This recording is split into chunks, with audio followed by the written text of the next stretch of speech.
and a whole bunch of fucked up neighborhoods. People starving. People still dancing though. Yeah. People still dancing. They got their Because favorite shit. hey, Chef C, let's be honest. When we look at the diddler, right? What has changed in the last year in regards to his behavior and being arrested that we didn't know prior to a year ago? Nothing has changed, but now what we're seeing is the tool is being broken. The public perception about this man has changed.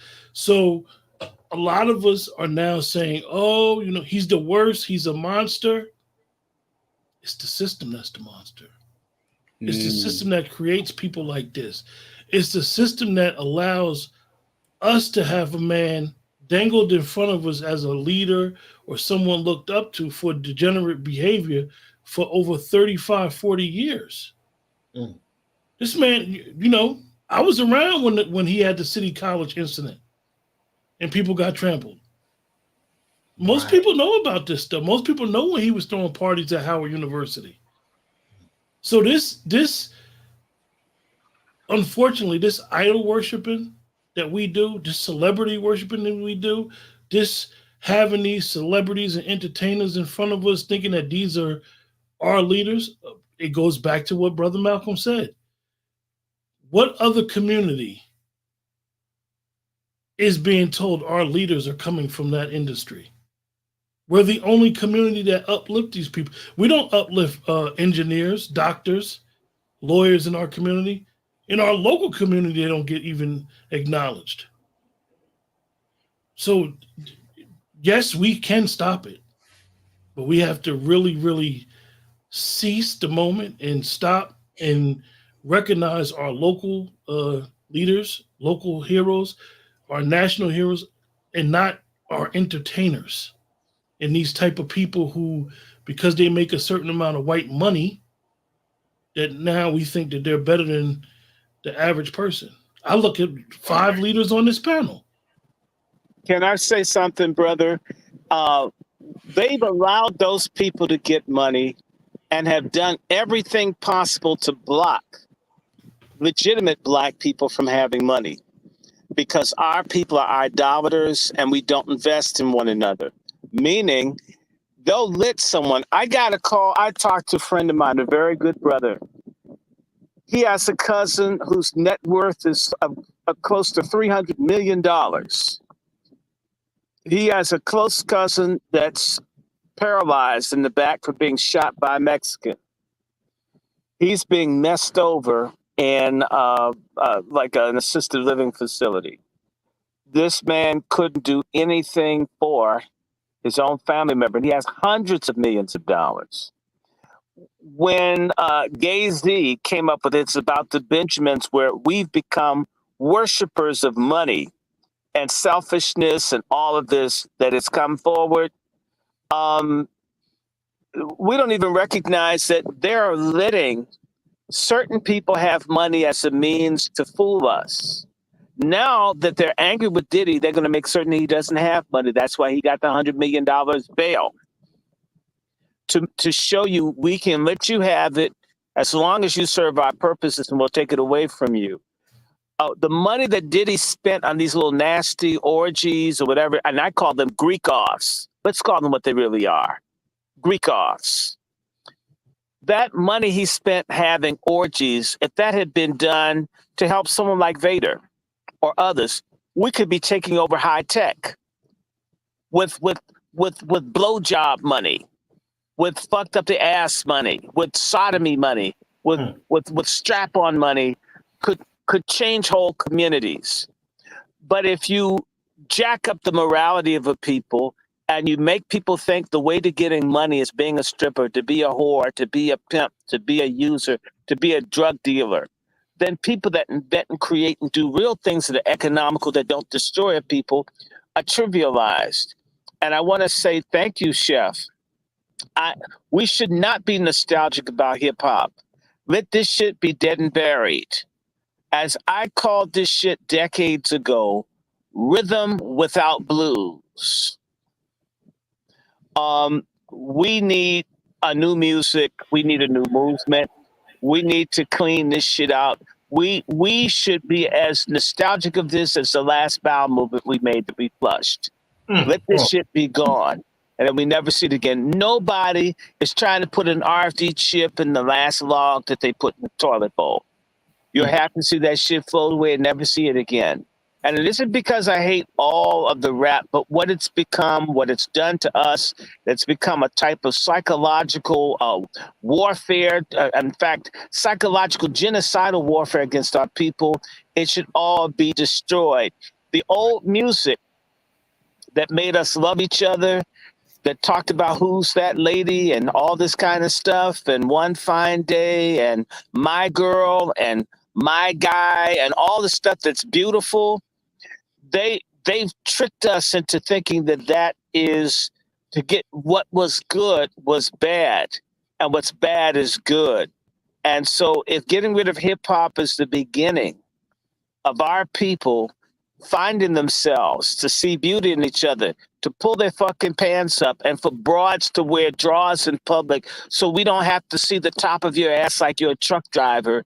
If that's what comes with getting rid of this stuff, let me be the first one to buy the matches and the gasoline to burn the shit. yeah. I like that kind of talk, brother Dr. Short. You smell them carcasses, brother Juan. Yeah. But let me go to Brother Vader real quick. Brother Vader, let's have a conversation, sir.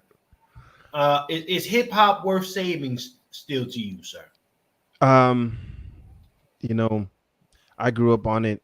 I spent longer time in it than a lot of people, and it's hard to throw away a piece of your culture, but it is not hard to throw away the fuck shit in your culture. So I'm listening to Dr. Short come out of the dragon's lair, and I've never seen anyone cook with knives before until today. And then he flame kissed it and went back in his cave. And all these things that people have to do to keep their job, to keep their position and their social status. Like I wouldn't even take a jab.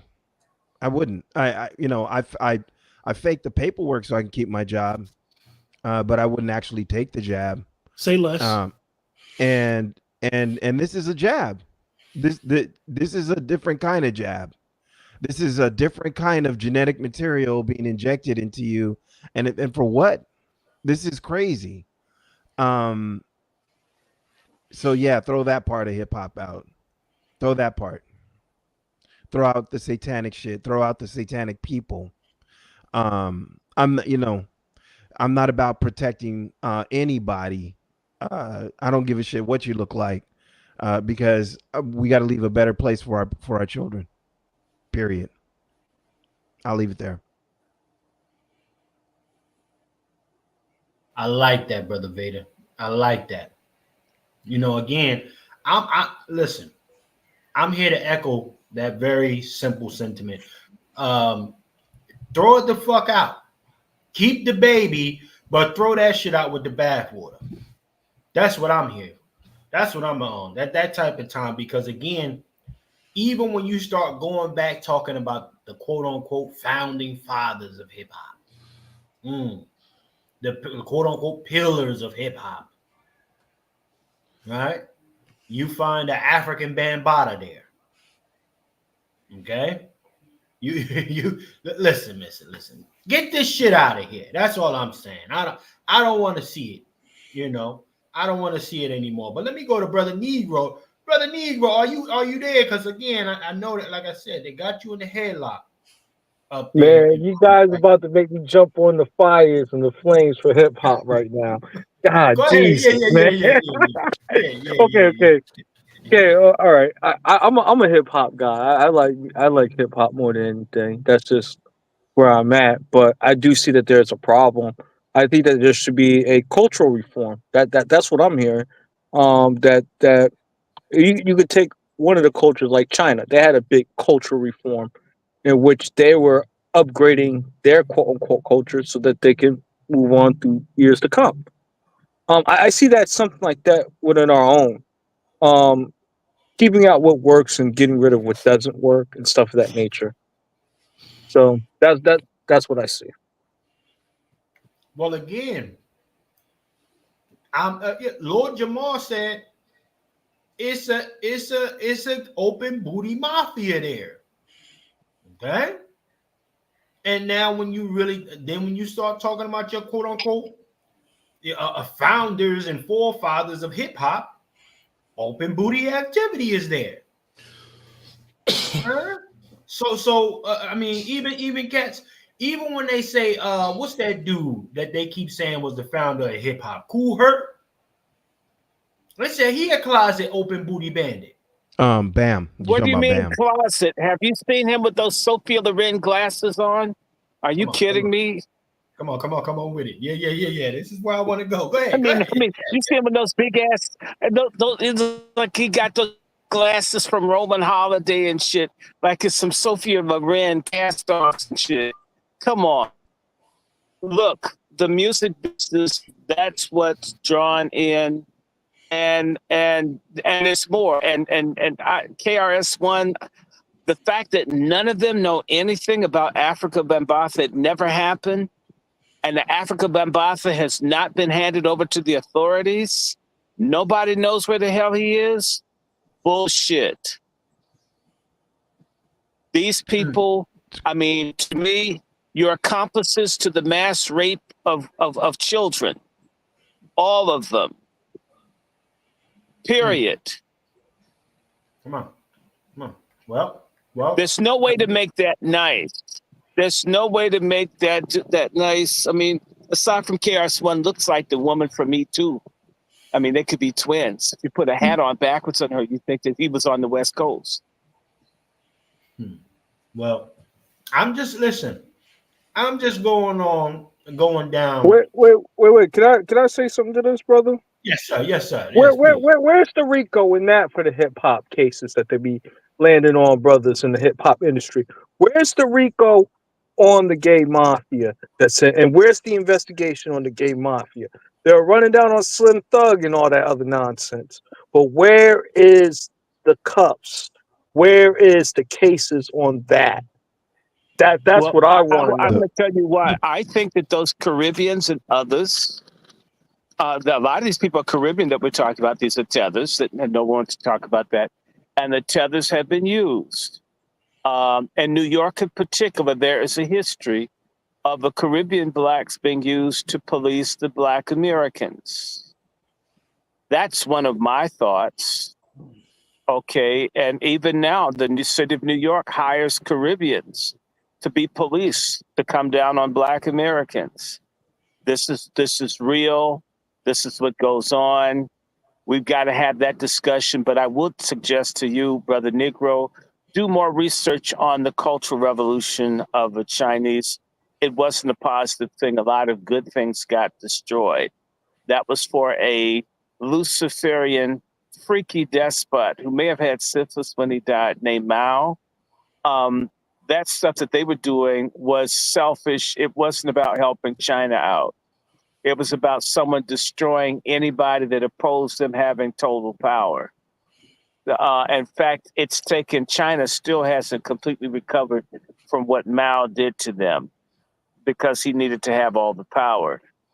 We don't need something like China.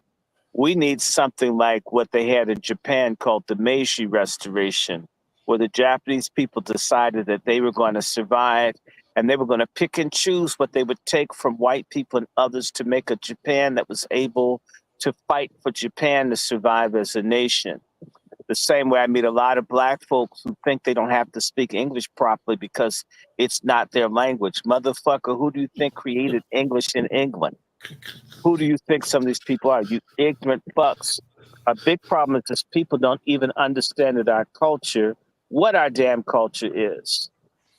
In fact, a lot of what's been communicated to us as our culture isn't even us.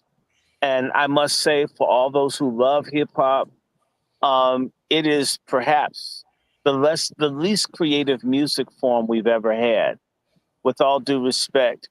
Whether it's popular or not is a different thing. I'm not saying that I didn't like some of it, but damn, what it's doing now, what it's been doing the last, say, 20 years, in comparison to the changes in music between, say, 1960 and 1969, and just, or I could even say between 64 and 69, in 5 years, the changes in Black music, there's been no comparable major change or improvement or development in hip hop music, really, from its origin to now. 50 years later, it's done less than 50 years than what R&B did in 5. You know, Dr. Short, not everyone in I agree with you, and not everyone in hip hop has, agreed to that satanic shit. And they're documented. They've come on these social media platforms, and they've declared, like, I'm not with that satanic shit, and that's why I don't have a record contract. And they're relegated to the YouTubes and the SoundClouds of the world. But shout out to those people that stood on principle over fame, right? Kept their soul intact and their booty. The thing is, my friend, somebody's got to destroy. Sometimes you have a building that needs to be condemned. The land itself isn't bad, but the building needs to be knocked the fuck down. They need to knock this thing down and rebuild it. It isn't, I didn't say, I mean, we hate all of it, but my God, we're talking about people who can't dance, can't dress, can't sing. I mean, almost God. In reality, it's not about creativity. It's who's the most compromised, who will do the most vile things in these after parties to get noticed, not who's the best, not who's the most creative or lyrical. It's actually gone the opposite direction. They don't want anybody with any dignity or integrity or self-respect, because they can't exploit that. And so people who are truly good don't get the break. But in reality, as long as this house stands, this model stands as a viable way to make it, then in reality, Black music is held hostage to this idol. And I'm saying burn that shit down. Hey, And by the way, the good people will come back out. I mean, I like good music no matter what kind, but bad music, if it's the majority of it, it's the same way that white people changed the Sonics. They got tired of Tin Pan Alley and went with rock and roll and have not gone back to it. We need to have a revolution within our own culture where we don't buy it anymore. What I see happening is, if truth be told, Black people don't buy most of this vulgar music. White people buy it. However, the money that they get from whites buying this filth, they use to misinform their own people. It would be better for the whole thing to collapse, and then for genuine artists with real followings that don't have to suck people's dicks, who have a Star of David hanging off their belly, to get a hit. It would be better for those folks to build themselves up and grow organically like what we once had for the Chitlin circuit, than for folks to see this, if I eat an asshole, I can get on the fast track and become rich. We have to destroy the system. It all has to go. As long as there's any hope that somehow it'll be a little different, well, I'm not going to eat the asshole of the Khazarian that signs my contract. Yes, you will. At some point, or they'll drug you and make you do it. The house has to go. There's nothing. It's like a house with mold. You got to knock the fucker down, no matter how nice the house used to be.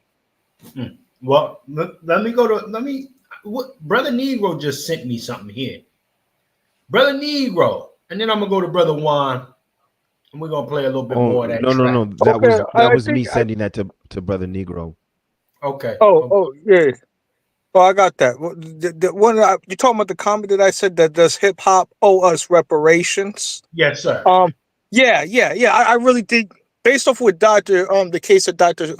Short is presenting here, I'm going to refer to my man Professor Griffin, that book, The Covert War in Hip Hop, where the government officials met in that room to specifically to basically conspire against us, the business class. Keep that in mind. It was the business class that conspired against average rank and file black citizens and whatnot for money and other things and whatnot. So yeah, I really think that they do need to be held accountable in that regards.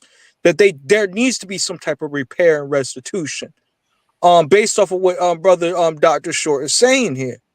And I have to agree with that in that regard, because of some of the damages, the prison, the pipeline, the shootings, the drugs, the human trafficking, the assaults, and the list goes on, has almost put a spotlight on black men for mass incarceration. All right. So when I see those type of things, you could thread all that together where, yeah, this is a component of white supremacy to certain aspects. It was a pure art form, but white supremacy got involved in it. The business people, greedy business people from all around the world, were taking a part of something that we can't even take a part of fully on American soil. So yeah, I think that there should be reparations in order. Well, I mean, Small Hats, $3.8 billion a year, I believe. That's what they get. That's what they get. Some of them, even this year, some of them was complaining about them checks not clearing this year. Okay. So yeah, we dealing with a different situation here, but I want to listen. I'm gonna send a ripple through y'all with this. Look at that. Africa Bambaataa, Kool Herc, and the other dude, Master whatever, they owe reparations to Black America. Yeah. Listen. African Bambaataa owe reparations to Hassan Campbell and B. Stinger. Come on. Right, that part. Come on.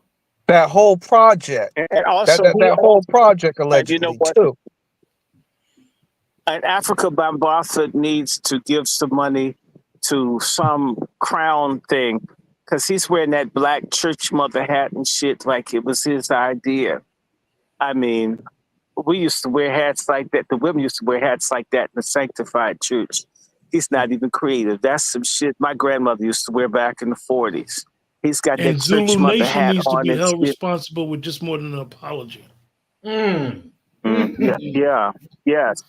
Yeah, I mean, I'm serious. And everybody that needs to get their butthole put back together should have a class action suit against these guys in New York.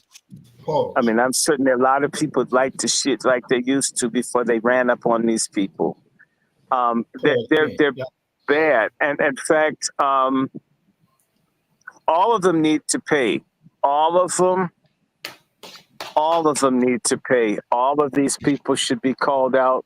All of them. This is just, and we need to go after the music companies, the radio stations, everybody that plays this garbage should be forced to pay for this. And this must happen. Real quick, brother Dr. Short. Shout out to Hannibal, Callie, Sister Callie in the building.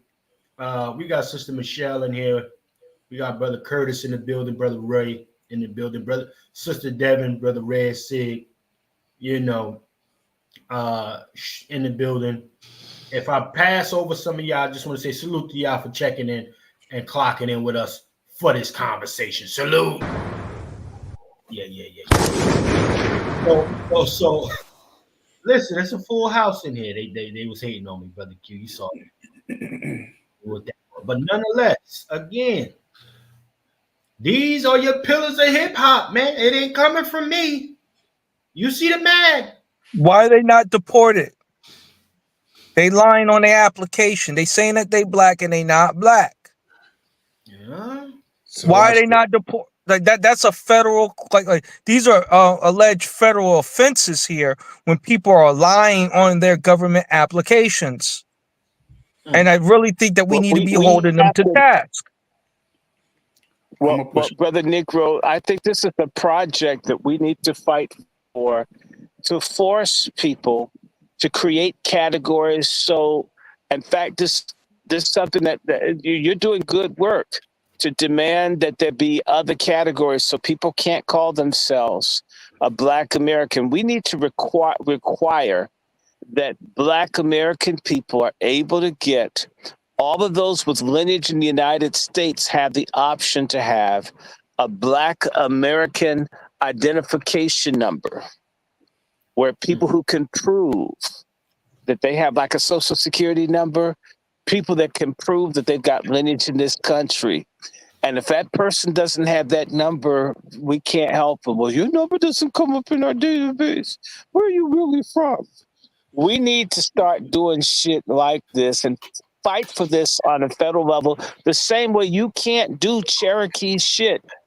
And the Cherokee Nation find out, they will make you take it back. We haven't treasured or esteemed our heritage in this country to make it an exclusive.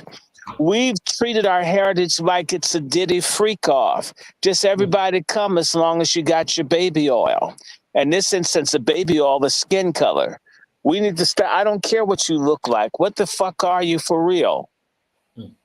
Well, let me say something. Wait. Can I go a little 2 seconds on? I really think that we need to be going offensive as the Black community. Like for example, pushing English as the first language. Different things to where if you're in a public setting, you're gonna have to speak English because we don't feel comfortable with you speaking another language because we don't know what you're promoting and what you may be doing. See, you can't go like these are the things that I hope that we start implementing and start pushing for the national language because we haven't done that and we should have.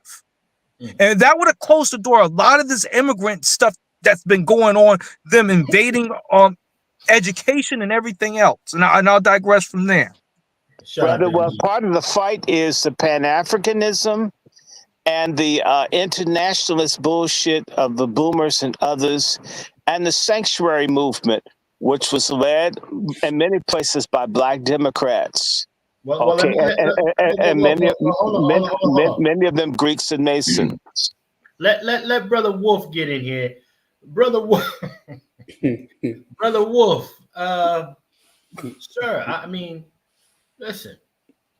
Well, I'll say this: we need to get those. We need to get those dislikes up first. Yeah. Some dislikes, people. Dislike the program. Dislikes. That's number one. Yeah. If we're going to go at the hip hop and cancel them, then we need to cancel Radio 1, Urban 1 for pushing the garbage. Kathy Hughes. You mean Kathy Hughes? Kathy Hughes. Because you wouldn't be hearing the hip hop if it wasn't for Urban 1. You just Radio 1. Okay. So she don't get no pass. Charlemagne the Fraud need to be on that list. Charlemagne the Fraud. I'm talking about a station who was instrumental in pushing this poison out. Okay. So watch this. You can be in the studio all you want, making those hits and those cuts, and nobody hear it. Those demo tapes went to Radio 1, Urban 1, Russ Parr, Tom Joyner, or any of these coon celebrities, comedians. Or her punk ass son, Alfred Liggins. Alfred Liggins. They were the one pushing this garbage. Come on. Okay. So if we're gonna cancel hip hop, which we should, some sacred things that we hold as sacred, they lose their sacredicity. That's what Come on. Man. Okay. Come on. And they need to be destroyed. Right? Let's keep it at 100. But Kathy Hughes need to be canceled. Radio 1, all the good is done does not outweigh all the bad is done. Well, we should call it Gadio 1. Okay? Because we don't talk about the distributor. I agree with you. Radio 1, if people don't know what it is, and they changed their name, right? But still, it's all over the country. They may have 100 stations. They not only put out bad music, they destroyed all the local news that Black people had and put us under white supremacist Clear Channel. Yeah. And we need Salute to go my after sister Star. all of these TV Come instead of TV One at Star, and BET is nigger entertainment television. All of this trash. We need to have. I agree with Negro. We need a cultural civil war and revolution against the coons that make money off of our degradation. Kathy Hughes could do better. And I have to say this, and I'm not mad at anybody, so I could just say to you, we're going to lose relationships. When I came out of divinity school, Kathy Hughes got me my first job. It's been it's going to be unpleasant for us to move forward. We're going to have to get into trouble with people who we know or who Kathy and my mother are friends. Just trying. This is crazy, but part of the delineation is whose side are you on? Okay, it's we're going to have to understand in order to move forward. It may mean that someone I really like or someone I owe, someone I respect or I've looked at, I got to go off on them. Come on. As I said to my cousin today, one of my favorite aunts, I celebrated the fact that I turned her against Kamala Harris. I felt really good about that. Now I call my aunt and she's a nice church when she's close to cussing when you say Kamala Harris. Sound like you're doing civic duty, brother Short. Civic duty. Yes, it's our civic duty to take down evil booty. Okay, right. And it's time. Right? Doesn't that sound good? Okay, it's our civic duty to take down ratchet booty, and we sometimes have to get in the faces of friends, family, associates, and tell someone, "I hate everything that you do at your job. I thought you were a cool person until I saw this shit that you're doing at your company. Why are you doing this?" See, that's what white people do. That's why white folks are in code. If I'm a white person, as I said, I'm a Southerner. A lot of y'all are not Southern Negroes, so y'all don't get it.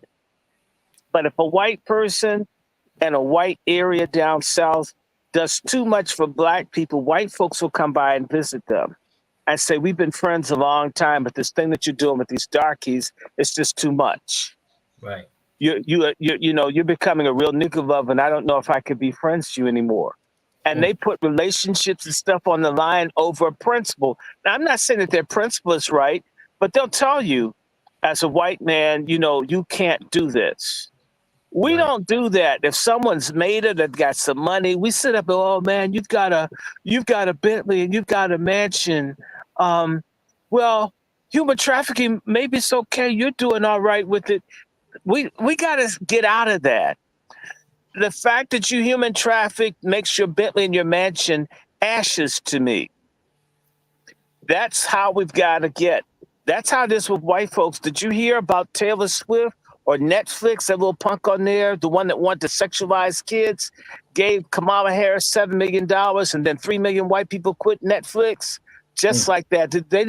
They are on point. You can't cross us. You cannot do something against what we see as the greater good of white folks, or we turn on you. It's as if you only have to do one thing for us not to forgive you. Black folks will let a person sit in political office or head of a church or a school system and destroy people for decades because that nigga gave you a fish sandwich or a piece of pie or something, or you got to have a few beers or toked on some weed somewhere with them, and it gets loyalty for decades. That's insane. And the words of our great saint of music, the Queen of Bakanda, Janet Jackson, "What have you done for us lately?" Right, come on. And we have to be as unforgiving as some of these 304s out here that only care about the tangible that you've done within the recent time that they can remember it. And that's how we have to be, because some of these relationships, like Kathy Hughes and them, if it's true what my friend said, that they have like gay orgies in the Radio 1 headquarters in Baltimore. I didn't say that they did, but it was reported to me by Brother Darren Muhammad that happens. And I'll tell anybody, one time I went to Radio 1 for a political meeting, and people kept letting me in the office and a secure building. I got lost. And everybody, oh, you want to go here? And I'm thinking, why are they letting me go everywhere? Until I heard that they have strange men coming there to do stuff. I said, because that's the first time I've been in a place like an important station and people weren't checking my ID or anything. I said, well, do you want to go over there? People just trying to, well, I guess I look okay, but man, I don't look like I'm there for some trade, right? Or some rough trade. No. So we've got to understand that Kathy's got issues. A lot of these people have issues, and I'm not saying that Kathy's a queen or a king, and it's alleged that Liggins is a queen. I'm not saying he is, but there's a link between, and this is a lie that a lot of fake nigga activists say, the personal and the private doesn't influence the political. It's not true. When people are deviant and unnatural, it does too influence their politics. When a person hates Black people in their heart privately, they act it out in their politics. What that really is to say, don't look at the fact that somebody is a degenerate or that they're nasty or that they're a pedophile because, well, they're cool with us and we don't want to confront them. And so it comes back to something that Brother Juan keeps talking about. The scriptures say, be holy because God is holy. And so the choice before Black folks is, are we going to be the wicked people? Like when you see the color Slurple and you have the Black folks in the church and you have the niggas that are bisexuals and freaks and the color purple drinking at the juke joint. Are you with the filthy people or are you with the righteous people? And that's been a struggle among Black people for a long time. White folks like the white dude, Carl Van Vechten, they celebrate the wildness. People need to understand the Harlem Renaissance wasn't just some homo shit. Harlem was the #1 place in the world to come for sex. Harlem was the #1 tourist place for people that wanted Black sex and Black kinkiness before Diddy. Are we going to be whores and sluts to the Western world?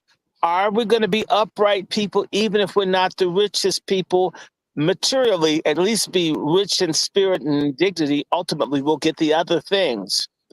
Are you going to be a righteous people or a wicked people? And right now, a whole lot of Black Americans have put their bet on being Luciferian and degenerate.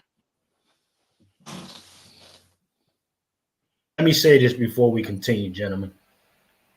I need everybody to get the dislikes up. Yes. Okay? Can we get the dislikes up in here? It's almost 280 of y'all in here. Only 16 likes. I'm hoping I got at least 5 dislikes. You know, show us that it's real. Okay? Show us that it's real. Also, while you're there, go ahead and subscribe while you're disliking. Okay? And hit the notification bell. Okay? Oh, and you know what, Chef? We don't give a damn if you don't like this shit. Exactly. I don't care a flying fuck about any nasty one of you that likes raping children, whether they're white or Black. If you think this stuff is cool, baby oil and folks screwing folks and killing and making snuff films out of children, you should dislike yourself. Now, that's what a low-ass state we're in as a people, that when you speak up for what's right, folk are hesitant to, then you aren't worth being on here. And let me tell you, I almost wish I was knowing shit, because y'all definitely wouldn't get on my arc if you couldn't get down with being against the destruction of a whole people. And I bet the same people that haven't liked this shit are crying over people in Gaza and can't cry over Black Americans in this country.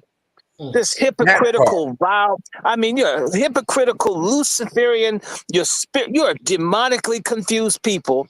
If you can't get upset about the situation you're in, you don't deserve to be listening to this shit for free.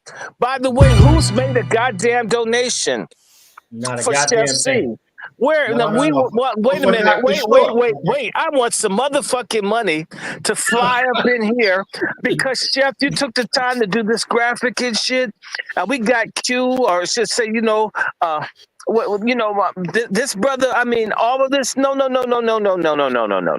How dare people not even do the perfunctory thing? It wouldn't cost you 5 cents. The same amount of time it takes you to touch your clitoris in your pants, or touch yourself. You could have liked or disliked this thing. This is what the hell we're talking about. That people can't take a stand over things one way or the other. What are you? Are you for degeneracy and for genocide, or are you for freedom and life? Make up your mind. It's like the person that needs to see an ultrasound to decide not to abort their baby 9 months later. Then their third trimester, and they're wondering if it's a baby. What did the bitch think it was? Acne? Whew. Yeah, gun smoke. Listen, I might have to drop a motherfucking flex bomb to that goddamn conversation. Blue bomb. Well, why? I mean, Brother Vader Right. Bass is saying that there are people, and I've heard some good hip hop. I've heard people doing what's right. They're not cussing. They're not dragging people through the mud, and they go begging. But if someone calls you bitch, someone wants you to lick their semen off the floor, you buy it. And then talk about nobody respects it. Then we're talking about respecting people, and then you can't like or dislike it. That represents demonic Luciferian confusion. You guys are under a Diddy spell. If you're mad about anything, it's that you didn't get to be at the white party and that you weren't white at the white party. Is that what it is? That some people are butthurt that they didn't get the free pink cocaine and the little goodie bags with the sex toys in it. Is that what it really is? That part. It's that part. You know, when you know, somebody was saying, you know, rap in itself is satanic, and that's just not the case. People are using hip hop for their satanic rituals and shit like that, right? These are witches and beasts that see that something is reaching the people and a medium, and they're poisoning the candy, right? If you watch any of these movies, right, where you know somebody's making a deal with the devil in those movies is always trying to convince you, well, you don't know, you can't touch your soul, you ain't seen your soul, it don't mean that much to you, right? They always convince you that what they're taking from you is not really worth it all that much, or nobody's gonna know, or you know what I'm saying? Like it's always, you know, and it's your common sense and your spiritual connection that's supposed to make you go the other way. That's what's supposed to make you decide, man, like this motherfucker wants some shit, and I don't even know what it's worth, but I know that the fact that this motherfucker wants it so bad lets me know that I shouldn't give it up, right? So yeah, hip hop intrinsically is not evil, but it is being used for evil purposes by evil people, right? And so we need to cleanse and throw out all that bath water, right? Right. Salute the brother. And some people like evil. Some people are to evil. It's sort of like the guys that need a woman that will kick him in the back with the stiletto and put a strap on inside of him. Or the women that need a dude that'll slap in the face with the penis. They don't want any flowers. But if you hit him in the face and cuss him out, they like them. They'll keep seeing him. But the guy, he's too soft. He's not rough enough. Okay, there are people who need evil, and you guys are brute beasts. The Bible talks about you, and there's a hell waiting for them. In fact, there are a whole bunch of black folks that are calling themselves entertainers. I hope they burn like charcoal and shit because of what they've led other people into. They've made deviance and degeneracy cool and normal. In fact, they call it keeping it real for a dude to have a sex toy stuck up his ass. That's not keeping it real. I want to comment on something real quick. Shout out to the people always talk about the Simpsons, but they need to be talking about the Boondocks. All right, when it comes to us, Boondocks have told us about the Thug and Love. They told us about what was going on with that what's that guy the director guy, you know what I'm talking about, the one who do all those weird plays and whatnot, that dude. This brother has has talked about the gay mafia in his work indirectly. All right, it implemented some of the people, even some of the characters that's like Diddy, that was in it too. I'm a big Boondocks fan, so when I see some of the things, I wish he was here now to be writing these shows. I wish he was here now because he was way ahead of his time. While people thought it was entertainment, no, he was telling us what was out there, what was really out there. Well, brother Negro. I mean, again, we are thoroughly cooking this Lord Jamar thing. But you know what? Let me play a little bit more to get everybody else up to speed. And again, if you're new to the program, make sure you like, share, subscribe, or dislike. On these particular platforms, particularly this one, we like the dislikes a lot better. Okay, the dislikes keep everything popping. So let's get the dislikes up. Okay, yeah. So let's play a little bit more of this here. Let's start there. We'll show this motherfucker how much power I got. Send the ATF to his crib. And we'll work on some shit to follow that up. You want to fuck with me? Okay. Let's go. Let's do this. And then he might have said, because he might have threatened him. Like, because when he said, oh, yeah? Well, I got pictures of you. I got tapes of you at the parties, too. Oh, really? That's probably when the ATF really got sent. Send the ATF to his crib. Get me all them tapes, man. Give me all them tapes, man. Matter of fact, this nigga going down now. Because I don't like how this nigga talking. He's going down. We're gonna really show him who's boss. And I'm telling you, that's what I think happened. But they say that your Illuminati contract might be like 30 years. You know what I mean? And after 30 years, you gotta either renew it up or you gotta pay the piper. Now, gentlemen, let's go there real quick. Is the Illuminati cap? That's what we need to get. Listen. Folks are saying it's conspiracy time. There is no such thing as Illuminati. Brother Lone Wolf, I got to go to you, sir. The ordained. Listen, is there such thing as this Illuminati? Is this a real thing or is it a fallacy? No, we got secret societies in every country.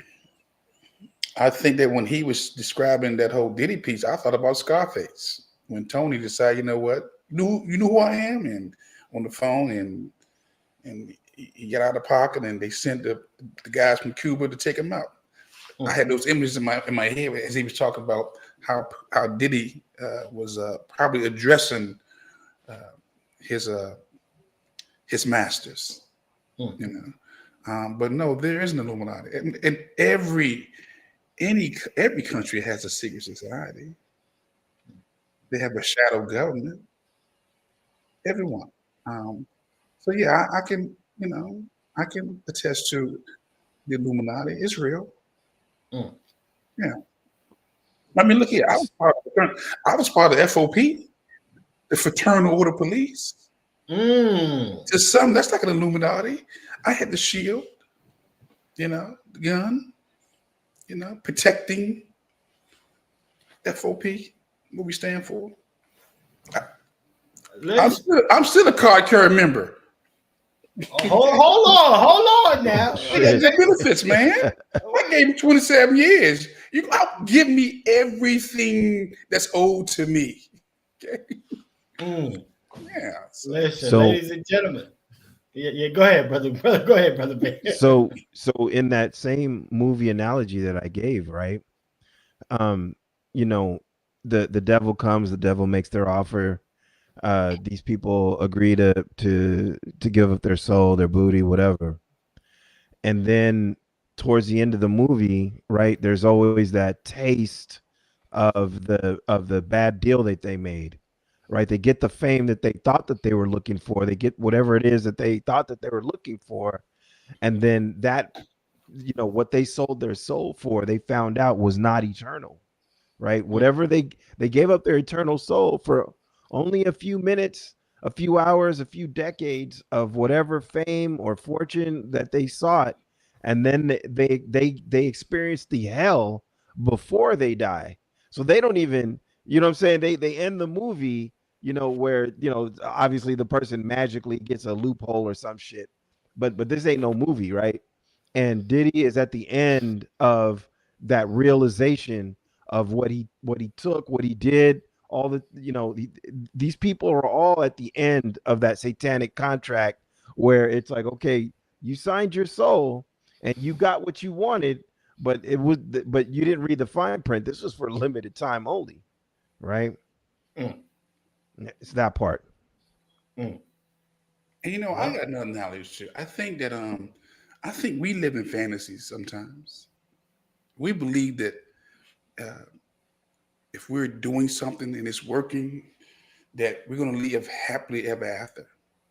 But there's no universal law that says you're going to live happily ever after. There's nothing in the universe that says that you will live happily ever after, no matter how much good you do, no matter who you hook up with. And that's why it's so hard for us to make decisions about destroying things that are no good to us, because we still try to hold on to fantasies. We've been sold a bill of good through Disney. There's nothing that says that you shall live happily ever after, that hip hop's going to be around forever. Diddy, this pedo behavior that's taking place right in our faces. This pedophile behavior that's taking place right in our face. It has to be destroyed. We have to be willing to destroy the things that we love the most. And rebuild something different and better, especially if the foundation has been weakened. You're not going to stay in a house on a weak foundation. Who does that? If you find out that the foundation is weak, you're not going to stay in that house. You got to move and rebuild the house. Hip hop must be rebuilt. Well, I'll say. I'm gonna go to Brother Q. Listen. Hip hop, I don't want nothing to do with no damn hip hop. Again, like I said, that shit is cooked. I don't want to see it. I don't even like it like that. No, listen, I knew something was up even at my young age during that time when they took CD 101.9 smooth jazz off the radio and made it a fucking sports radio station. Radio 1, probably. Yeah. And see, when you're talking about frequencies and shit like that, that jazz was one of the things that kept niggas calm in the neighborhood. Cats coming through, they whistling and shit. They got the jazz on, everything is smooth. They got that up out of there, and not even a whole 10 years later, you got the emergence of mumble rap. A bunch of mumble, do nothing, tight jean wearing, confused, closet, open booty bandits. That's what we got. So, I mean, again, I don't care about the nostalgia. You could take that. No point intended. You could take all of that nostalgia, throw that shit in the trash, right along with hip hop. Let me go to Brother Q, man. Q, man. Listen, we from up top together, sir. We come from the North, Essex County, New York. We around all of that, man. We around all of that, bro. Is that an L? You gonna keep that L? I need to know, man. Tell me the truth. No, this was interesting, and I was really, really tuned into what the brothers were saying. The last 25 minutes when I was sitting here, we have to understand that hip hop, and people get mad at me when I say it, and I always gonna say this, and I believe this. hip hop is a genre. It's not a culture. Genres come and go. What this form of what we call rap music or hip hop now is not the original form. You know, and we could say that we've allowed outside entities to influence it, but it actually has been the other way around. People wanted to make more money off of the art form and more white acceptance off the art form, so they started selling their own soul and their family soul out, their people. So it's over. Like Brother Juan said, not only fantasize, we need to stop romanticizing the bullshit. Romanticizing, we know something's not good for us and we continue on absorbing it. We see it, we use it on our music, our videos, and whatever you do, you use this type of art form with the bad lyrics and the things that don't have no morality, and you say, okay, this is okay. You could decipher the good and bad from it. Other individuals can't. So we need to throw it away. Nothing good has came. When you look at it, what good has came from hip hop? Yeah, people have made money, but collectively, as a people, what good have came from it for Black American people? Nothing. A bunch of individual millionaires, but it has basically assisted what we call white supremacy.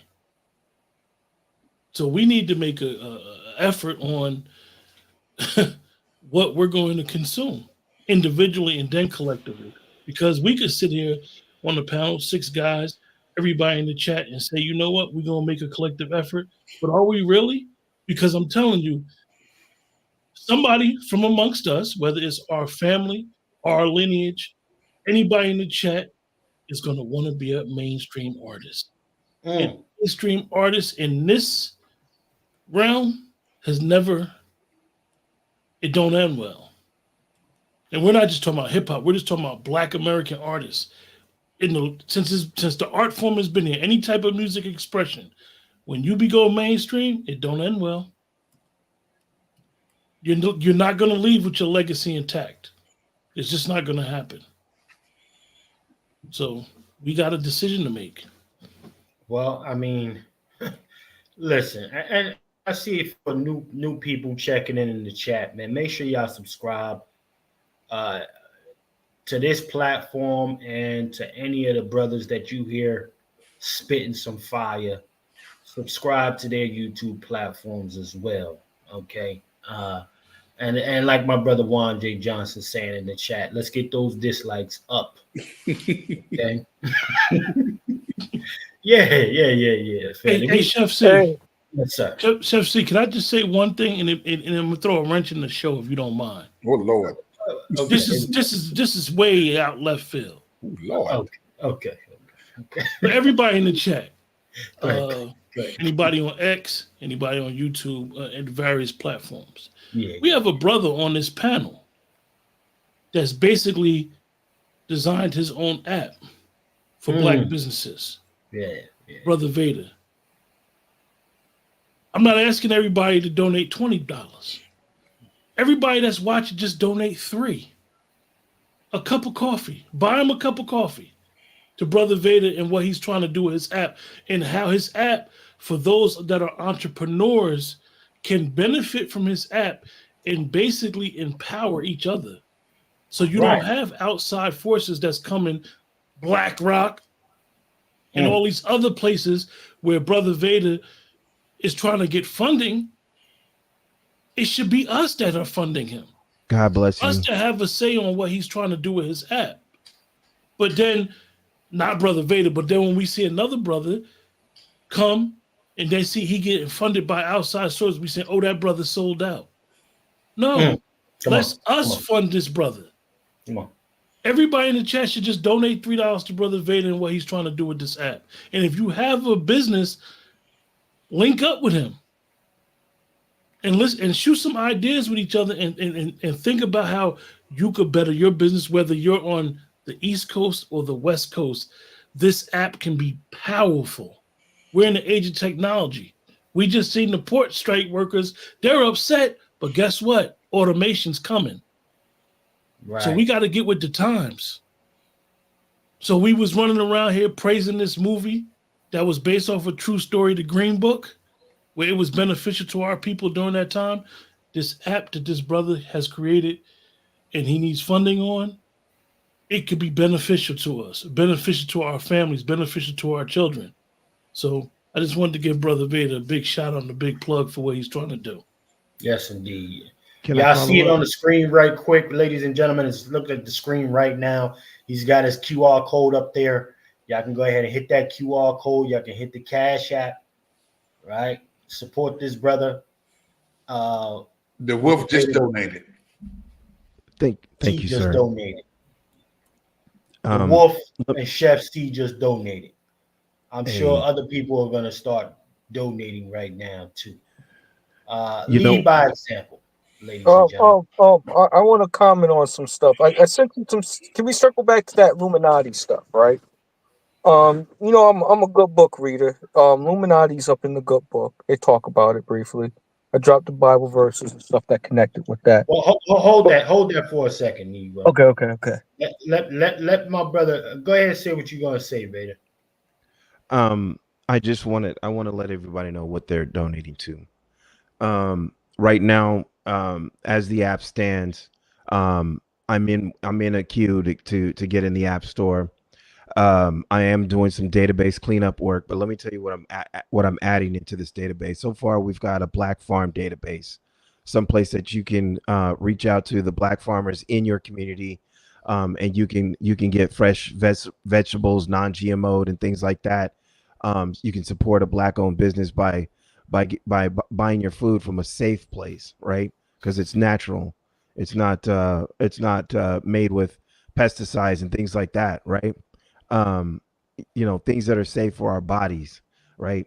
We're adding to the database things like veteran services.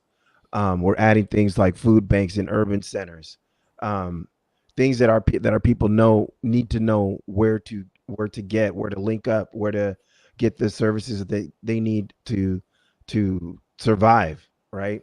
Because hard times are coming, and that's a bar from hip hop, right? We're adding to the Sundown database things like population density, so you know what towns are safe for you and what towns are not. Any trucker should be downloading and installing and running the base app, and then as you pass these places, logging what you see, right? And someone else mentioned in the chat that we need some kind of lineage verification ID. That too is being added to the base app. I can't say who I'm linking up with, but I am linking up with someone who has been doing genealogy for Black Americans for years now. I am linking up with this organization, and we will be adding lineage verification checks so that we know who we're supporting and who supports us. And this, all of this is being done on my own coin. I just like these dock workers fear, I have been automated out of a job. I literally automated myself out of my own job. AI now does what I used to do, which is build infrastructure for Fortune 50 companies, not Fortune 500, Fortune 50 companies. I built out cloud infrastructure, and now a little black box with a red blinking light does that for me, right? And so here I am building an app for our people to get us connected. And so come check out my podcast and see what my app does. Follow me on Twitter and see what my app does. See how we can link up and we can be greater through social organization. Thank you for letting me speak, Chef. Oh, and let me just shout out. Let me just shout you out. Thank you, Chef. Thank you, Brother Lone Wolf. Thank you, Negro. There are others I can see. Man, y'all, thank you so much because this helps keep the infrastructure going until I can become solvent. Thank you. No doubt. Most definitely. We appreciate everybody that's on the program as well, supporting our brother Vader Base. Phenomenal program. If you don't know, you can go to his website right there. grfba.org, ladies and gentlemen, to find out a little bit more about the Vader Base app. Okay, but let's get back into this thing. Brother Negro, you wanted to illuminate the Illuminati portion. Go ahead, sir. Yeah. I think that the Illuminati is a real thing. I think that it has already happened. I don't know if they're still active or anything of that nature, but they were a real thing. They were created in 14 whatever. You can post up the information that I put in the chat box. There's this one. I had the Bible verse, but also Britannica. Briefly talks about this as well in the history, and also just saying that they've been around for a while. So I think that they're real. I think that they trickle down to some of these smaller organizations and do what they do. So evil, so confusion, and so dissension into our community. I don't think Illuminati per se. They didn't really get interested to us until we got our freedom.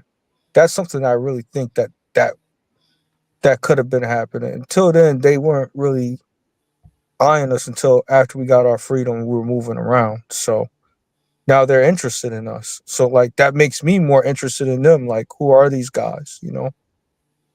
So if the Bible talks about it, I'm gonna assume that it's real. That's kind of the perspective where I'm coming from. Okay. Listen, I'm not gonna lock. I can't knock it. Listen. I'm gonna let share a little bit. Before the Bible was written, King James wrote the demonology book. Just wrote a book about the demons, about the devils and demons and shit first.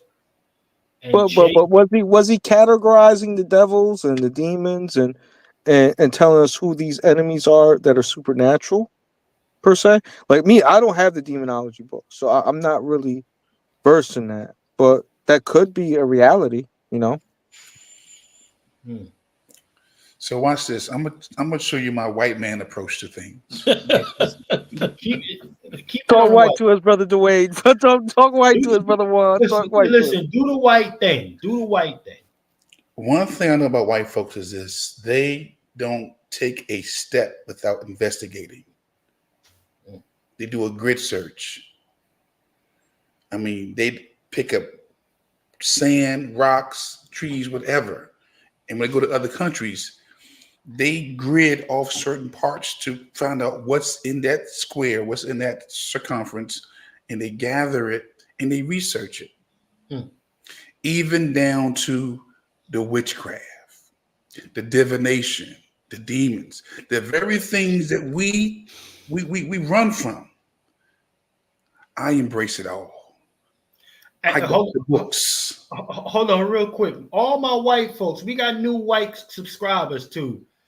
If you like what Brother Juan is saying, hit the dislike button. See, because that's that white man in me. I mean, you cut me down to the white meat. The whiteness in me says, investigate what? Everything. Come on. The witchcraft. Come on. The demonology. I'm not afraid of that stuff. But if my enemy is using it, I need to know how he's using it. We're talking about black magic. We ain't gonna deal with that white magic yet. That white magic is more thorough than the black magic. Or Frank Lucas, that blue magic. Blue magic. No, salute to the white folk. We got hey, real quick, I gotta say this, Brother Juan. We got white subscribers in here, Latino subscribers. We doing all right, man. We really doing all right. So, keep that approach that you got going there, Brother Juan. Yeah, white. I got the book of Wicca, the Wicca Book of Witchcraft. I got the book. I got some good heavy books, man. Because again, in all you're getting, get understanding. You can't be afraid to read those books that they've written. and I'm covered. I got 3 levels. I got triple A protection. I got my ancestors, I got my angels, and I got the ancients that protect me, man. I don't worry about nobody coming at me. And I got my guns too. That part. That part. That part. Just in case I gotta go put some hands on some folks. But yes, indeed. Salute they don't. They investigate. Look here. They colonize not just people. They colonize information. Mm. That's what makes them so different, because they can't walk beyond something without saying, "What is this? How does this work? Where did it come from? Who, what, where, when, why?" That's what made what's his name? Ben Franklin, the Edisons. They didn't just stop at the spookiness of the stories. They investigated, and they continue to investigate. So I land my plane with that. Now that's interesting. I like that. I like that. I think because we create so much shit, I think we get a little we limit the adventurous nature in us, as opposed to, shout out to the white folks, man. If you're still going in cages and it says beware of animal, right? You going over there and you want to go pet the dangerous. It says danger. Don't go over here, and you go on and you trying to get an animal a kiss. Do I got to go and get my book, The Wicked Book of Divination, and show you? A shameless plug. Do I got to go and get the book and show them this so you can see that I'm telling you the real deal? I study these folks, man. Yeah, no. What? How do you think GNC became so popular? The drugstore. GNC have been studying the voodoos, the concoctions that we use to make the pills back in the day. They made voodoo bad, but they put up a lot of GNC stores with the same ingredients. Okay. So, I mean, come on, man. These folks make bad good, good bad, make good bad, and bad good. Technology at its best. Kings of technology, man. And that white magic is real. It's stronger than the black magic. We don't deal with the white magic. The white magic is in your head. Get you to do things that you don't want to do. The black magic is more, give me that root, give me that dirt, give me that stone. It's more physical. But that white magic is psychological. It gets into your spirit. Shout out LBJ. Shout out to LBJ.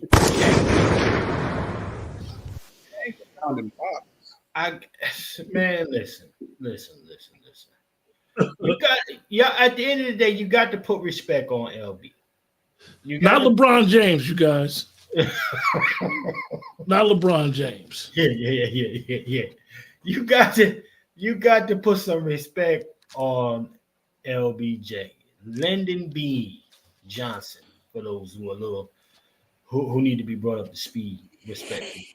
But this is where we are. I mean, salute to the 270 plus in the building right now. Make sure y'all hitting the like, share, subscribe. If you haven't subscribed, there's a lot of folks in here. Make sure you subscribe to these platforms, ladies and gentlemen. We're going to take a brief commercial and we get into Candice for the second half. Let's get into Candice for the second half, ladies and gentlemen. We'll be right back. We're taking a brief commercial break. Y'all keep it locked with us on the next podcast. I'm your host, Chef C, chapped in with the Angry Black Man's Book Club for Pat Talk number 42, family. Y'all keep it locked with us. We'll be right back after this.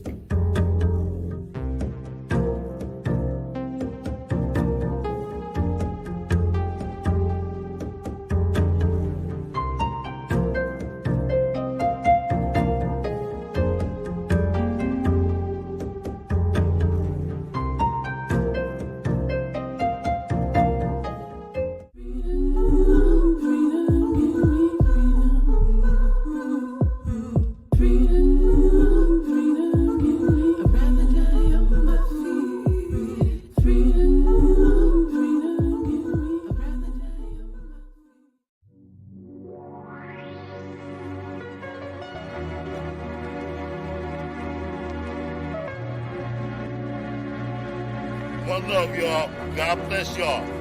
Black Americans all over the country, baby. They say don't wait.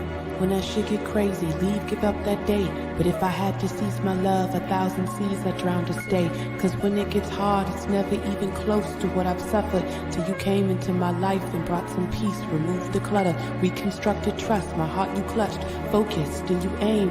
Pulled the trigger on a life with you that nobody could graze. I could see with you in darkness, making moves and power plays. In the shadows of the sunlight, ultraviolet super rays. See, I can look at other people's creations, but I can also see the reflection of my people when I see these creations.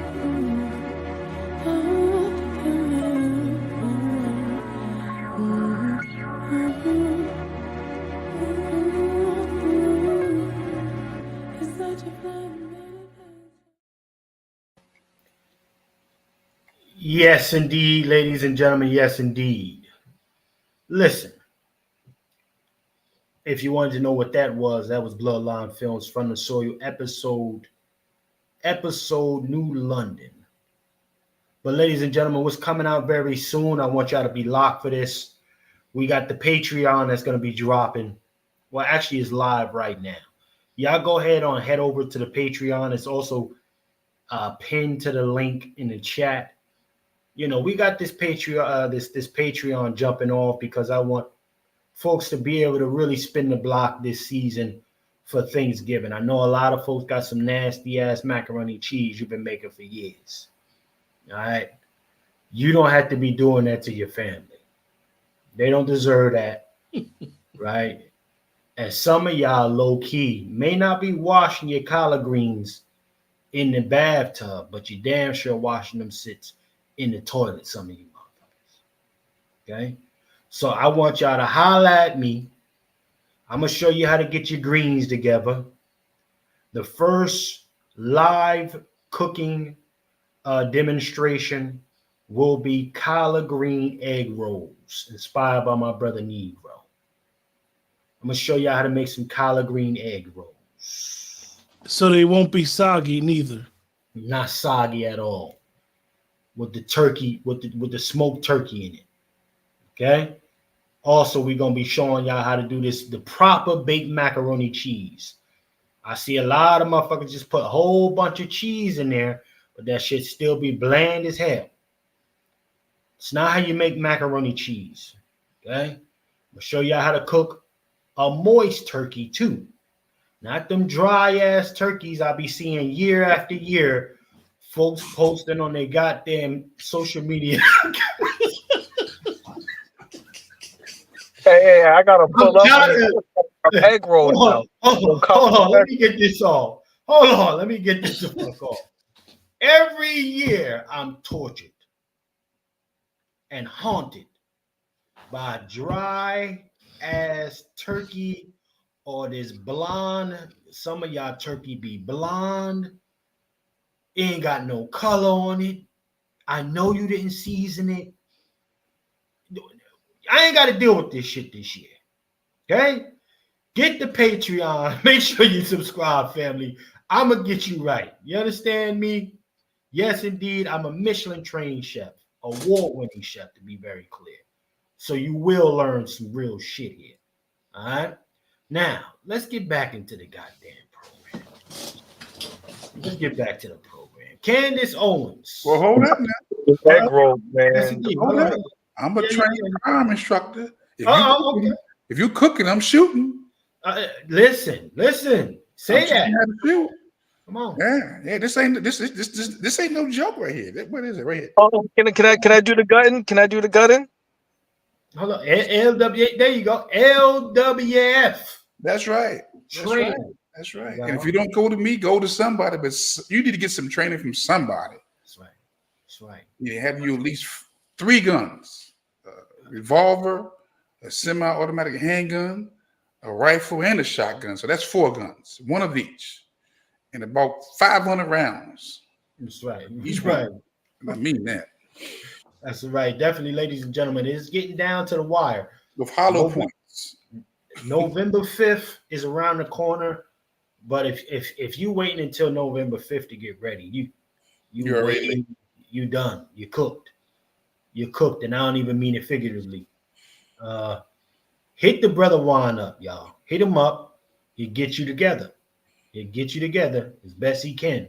Lone Wolf, lwftraining.com. All right. Now, my fault.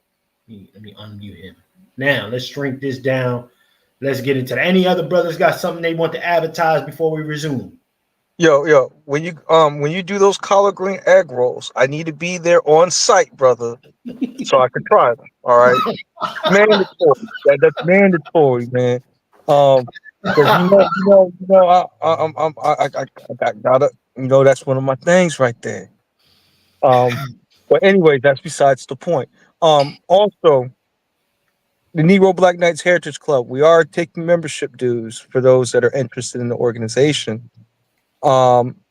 Keep you posted about more detail. So we are out there recruiting. So if you want to be a knight, let me know, or a knightess too for the ladies. Okay. Okay. So let me know. Say that again, brother Juan. If you want to be a wolf, let me know. Let him know. Let him know. Y'all see the address in the chat, y'all. So check that out. Now over to your girl. Now I do want to premise this before we get into the second half of what Candice Owens has been doing. Like I said before, if you're here for the first time, I don't particularly respect nothing about Candice Owens other than what she has done with this particular work. Okay, she's diabolical. That target she put on Breonna Taylor's back, very disrespectful. Okay, even if George Floyd was a piece of shit in real life, that was disrespectful. Because again, we're not talking about an isolated perception. Okay, when you give somebody a microphone of that magnitude, and it has an ability to, get out there as far as it can, we have an issue now. Okay, so again, before we go into this second part of what she was doing as far as cooking, your girl Kamala, I do want to make sure that I get first. But there's one other clip that I think is necessary, y'all. We gotta make it make sense, because again, a lot of folks with this, she melanated, she black shit. Well, I want to listen, Black America, you kind of late to the party. A good amount of Black Americans are very late to the party when it comes to just understanding that folks see our melanin, our complexion, as a lick. It's a lick for them. It has no cultural value for these folks. Okay? So when Kamala comes out and starts running the sister girl play, you got to kind of rise above the bullshit. Everybody ain't black. But they do know what that means to go ahead and get a bag all black. Let's play this, y'all. Ladies and gentlemen, fair use. Let's play this track here and make it make sense. Became an actress, I quickly realized that the world liked their Latinas to look Italian, not like me. And so I wasn't going up for Latina parts. I was going up for African American parts. I would get really positive reactions at auditions for both African American and Latino parts. But I didn't look Latino enough because of the curly hair and the freckles and the nose and all that stuff. It bothered me. Of course it bothered me, because what I look like and what I am, it doesn't change that I'm a Latina. And you're telling me that I'm too dark? My agent was saying, okay, we're having trouble. They look at her picture and we send her out for Latina roles, but they're looking more for fair skin or Mexican. I ended up booking more African American roles. I still to this day have trouble booking a lot of Latina roles. Now, before we get into this Candice Owens, ladies and gentlemen, first and foremost, the honest conversation is this. the projection that comes from their own cultures on them, and them not having the willingness to stand up against that same coloristic environment, but then saying, you know what, I see black folks over here. You know what, this is an easy lick. Let me go over there and get it up off of them because I got the complexion for the finances per se. I call cap on Gina Torres, who was the first one in your clip, bro. But I didn't mean to interrupt you. But well, go ahead. Let's be clear. She comes from that Busta Rhymes era. Remember, Busta Rhymes said, "Oh, I didn't really feel comfortable talking my Jamaica, so I had to do the black thing." Jamaica was Busta Rhymes was on that, and now he spin the block, however many years later, and start talking about, "Oh, black Americans got no culture. We the real founders." And Listen, there's a predatorial thing that these folks have with them. And I'm just bringing this up to make it very plain that look how they immediately change their tongue when they even say Latino or Latina. That's the part. Okay? It goes from being, "Oh, this sister, I'm like you," to nigga, I'm really not like you. And the only reason I let you get some of this is because my own folks don't even want me. I'm about to push back. I'll push back. All right, yeah. Let's do this. See, when I hear this conversation, I hear them talking to their own people. They ain't talking to black Americans. They're talking to their own people. Yep. They're not talking to us. Matter of fact, I'm almost offended that we talking about we're in their conversation. See, we always talking about them being in our conversation. Now we're in their conversation. Okay, I'm gonna push back on that, brother Juan. Go ahead, D, bro. Yeah. Let me get when they're on our soil, sorting out their mess and their problems. See, they're on American soil when they filmed that. They were on American time when they were out here portraying as if they're black American people. So yeah. I think we're in the right place at the right time in the right conversation. And we need to be at the immigration board conversations too, in the task force too. But look, they're more disappointed that they can't get a Latino role and have to settle for a black role. No, see, and here's where I got to push back, brother Juan. Hold on. I'm gonna go to you. Go ahead, baby. Go ahead. Yeah. Because Gina Torres, right? Yes, if you look at that video as it exists, it seems like we are injecting into their conversation with their people. But Gina Torres is banking on the fact that a lot of us don't know who she really is. See, she's done a lot of voiceover work at playing black American women, right? A lot of cartoon voiceover work. And if you IMDb her, you will see, right? So she didn't go in there and talk about Latina. She went in there, sounded like Sister Girl from the block. So I call cap when she tries to say, well, they wouldn't accept me as a Latina. No, you went seeking those jobs because you were looking for a check that you could take from somebody else. So it's that part for me.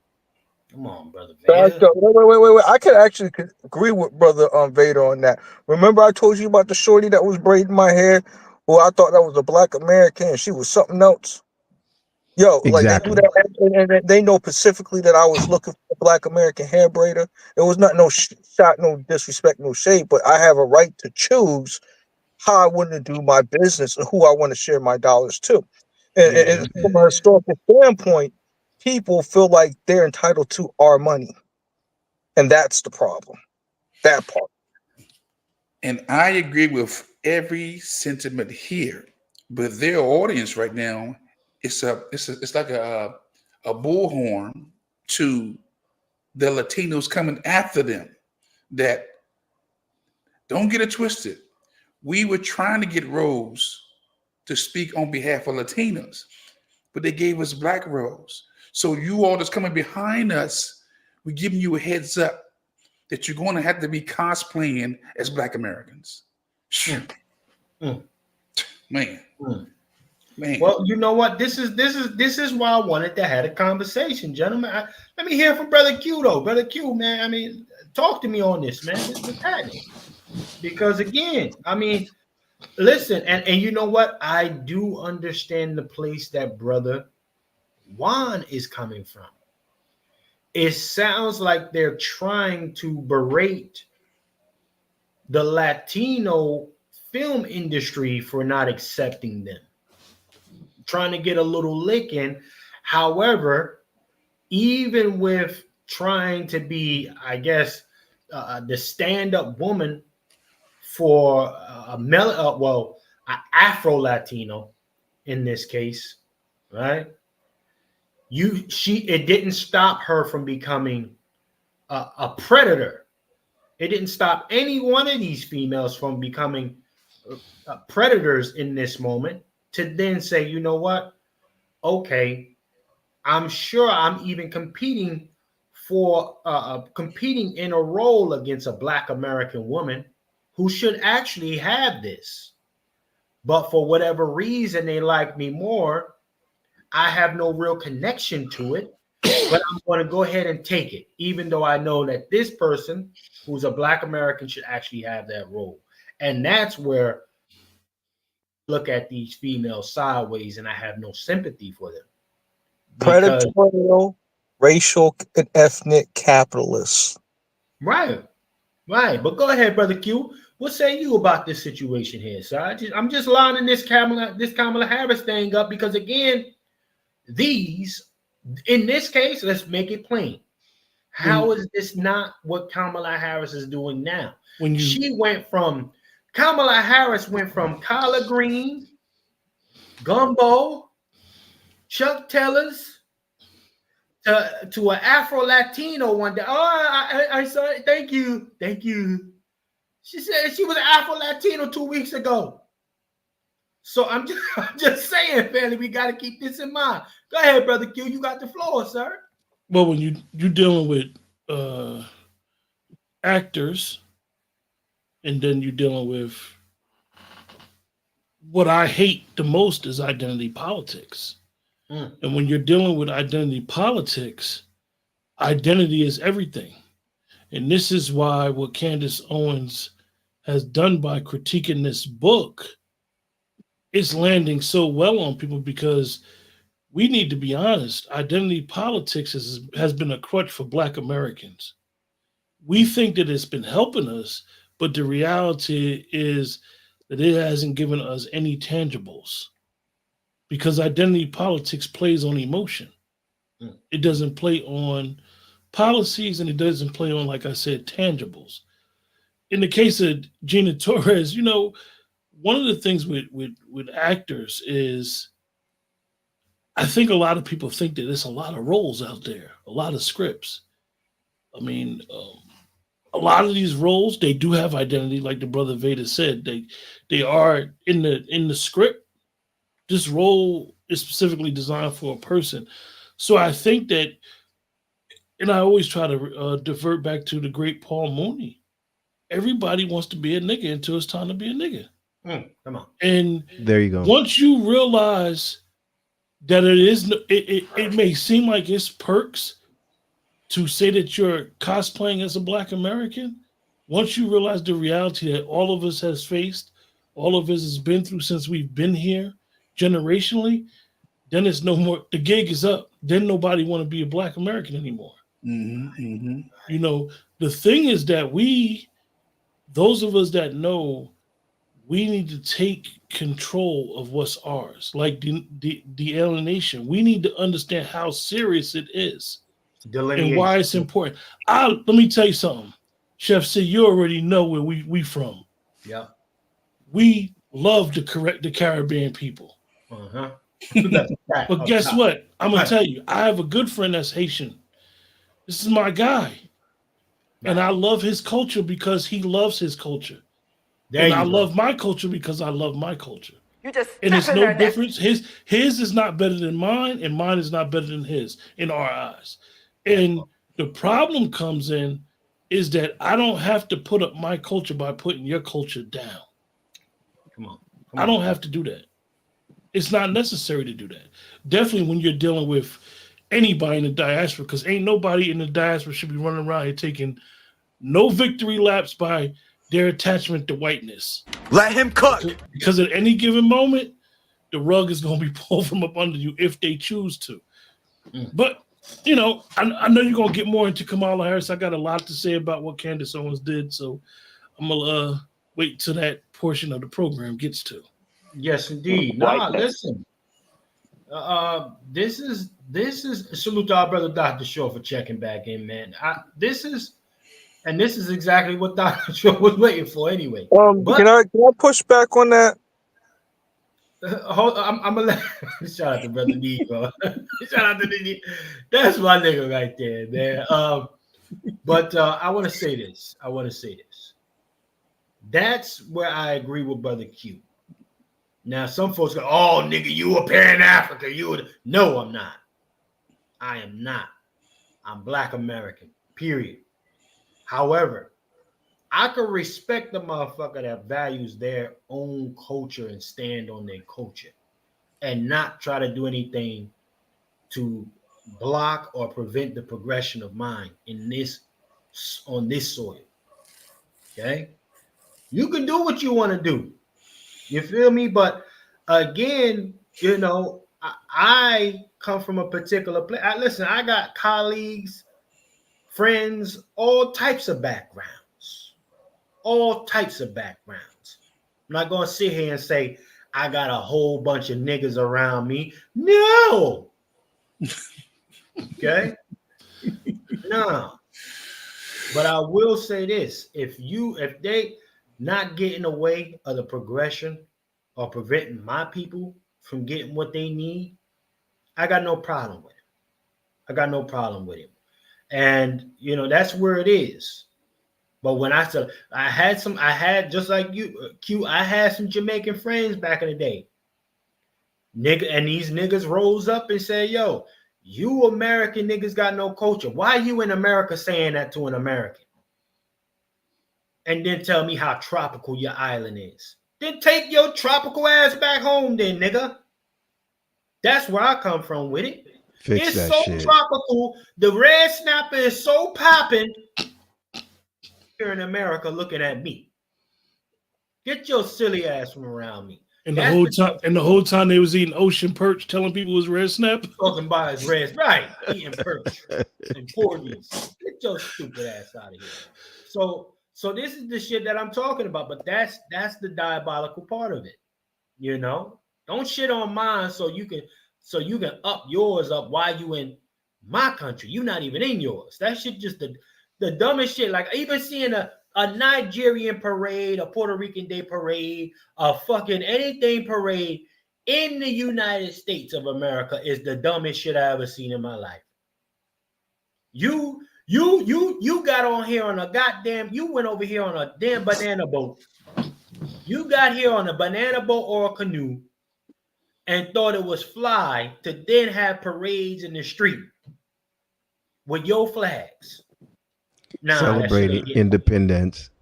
Celebrating independence in a different country is fucking wild. No, they don't have independence. Damn, what happened to Brother Short? I fired him up so hard. The stream was waiting for him to talk and said, "Oh no." Let me see what happened with him. Can I get Yeah. My thing is that show me the Black America that's going to like Nigerian Hollywood and whatnot. It's snatching up Nigerian roles from the Nigerian native actors that are there. Bro, who would we even play? It would never be tolerated.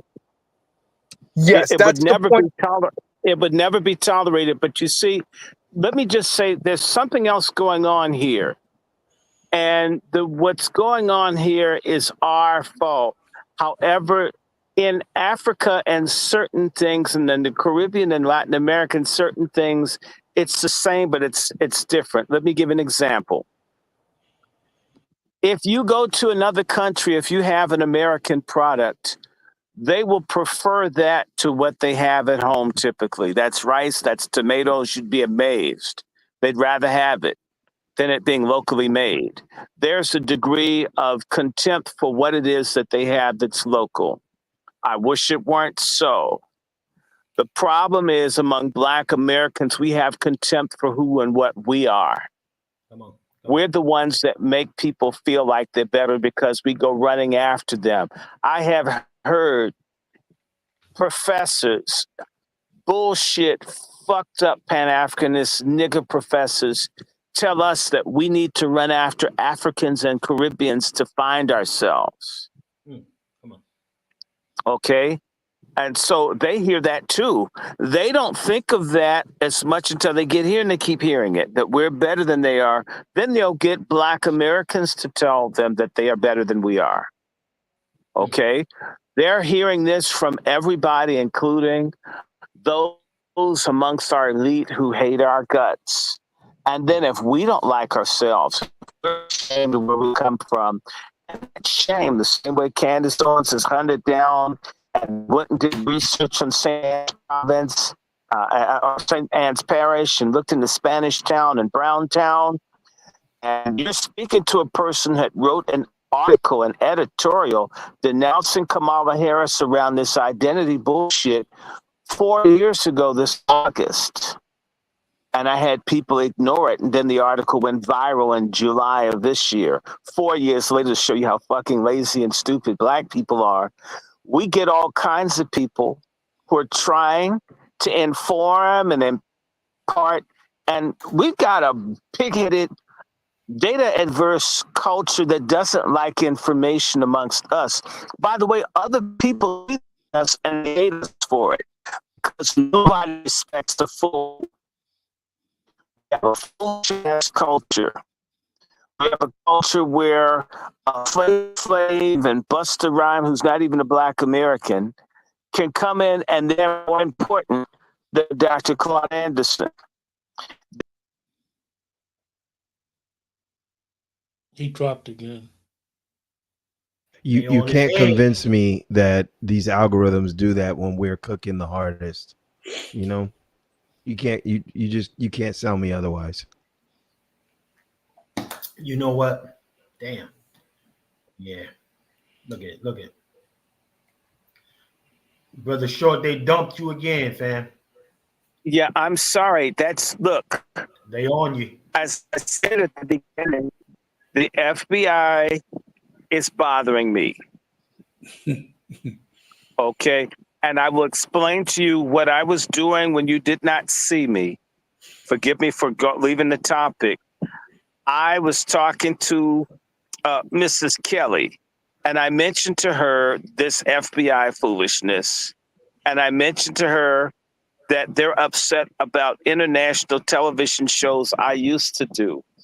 And they have cleaned out maybe 1,400 interviews that I did. I just happened to go into YouTube, Chef C, and I found a whole bunch of interviews that I hadn't seen in years. That as this Middle Eastern thing heats up, people who are angry about what's going on in the Middle East and so forth are putting up interviews that I did years ago. And that's upset the FBI because I denounced those fuckers, and I'll do it again. And so if this cuts off, it's not me. We have premium service, but I have always had this IP attacked for years where we couldn't even get cable service. Are we under fascism and harassment? Like, and I was trying to get Hulu and we couldn't get Hulu. We were doing everything. And the cable person said, I did everything right. Somebody is on your system. And I called some folks in India, and there were people from 23 governments on my goddamn computer, which blew my mind. Why do people need to monitor? I'm not all that. Again, I'm 59 years old, living with my mother, single person, with no car, no real property. However, shit that I was putting out, information I was putting out actually upset people. And so this FBI harassment started.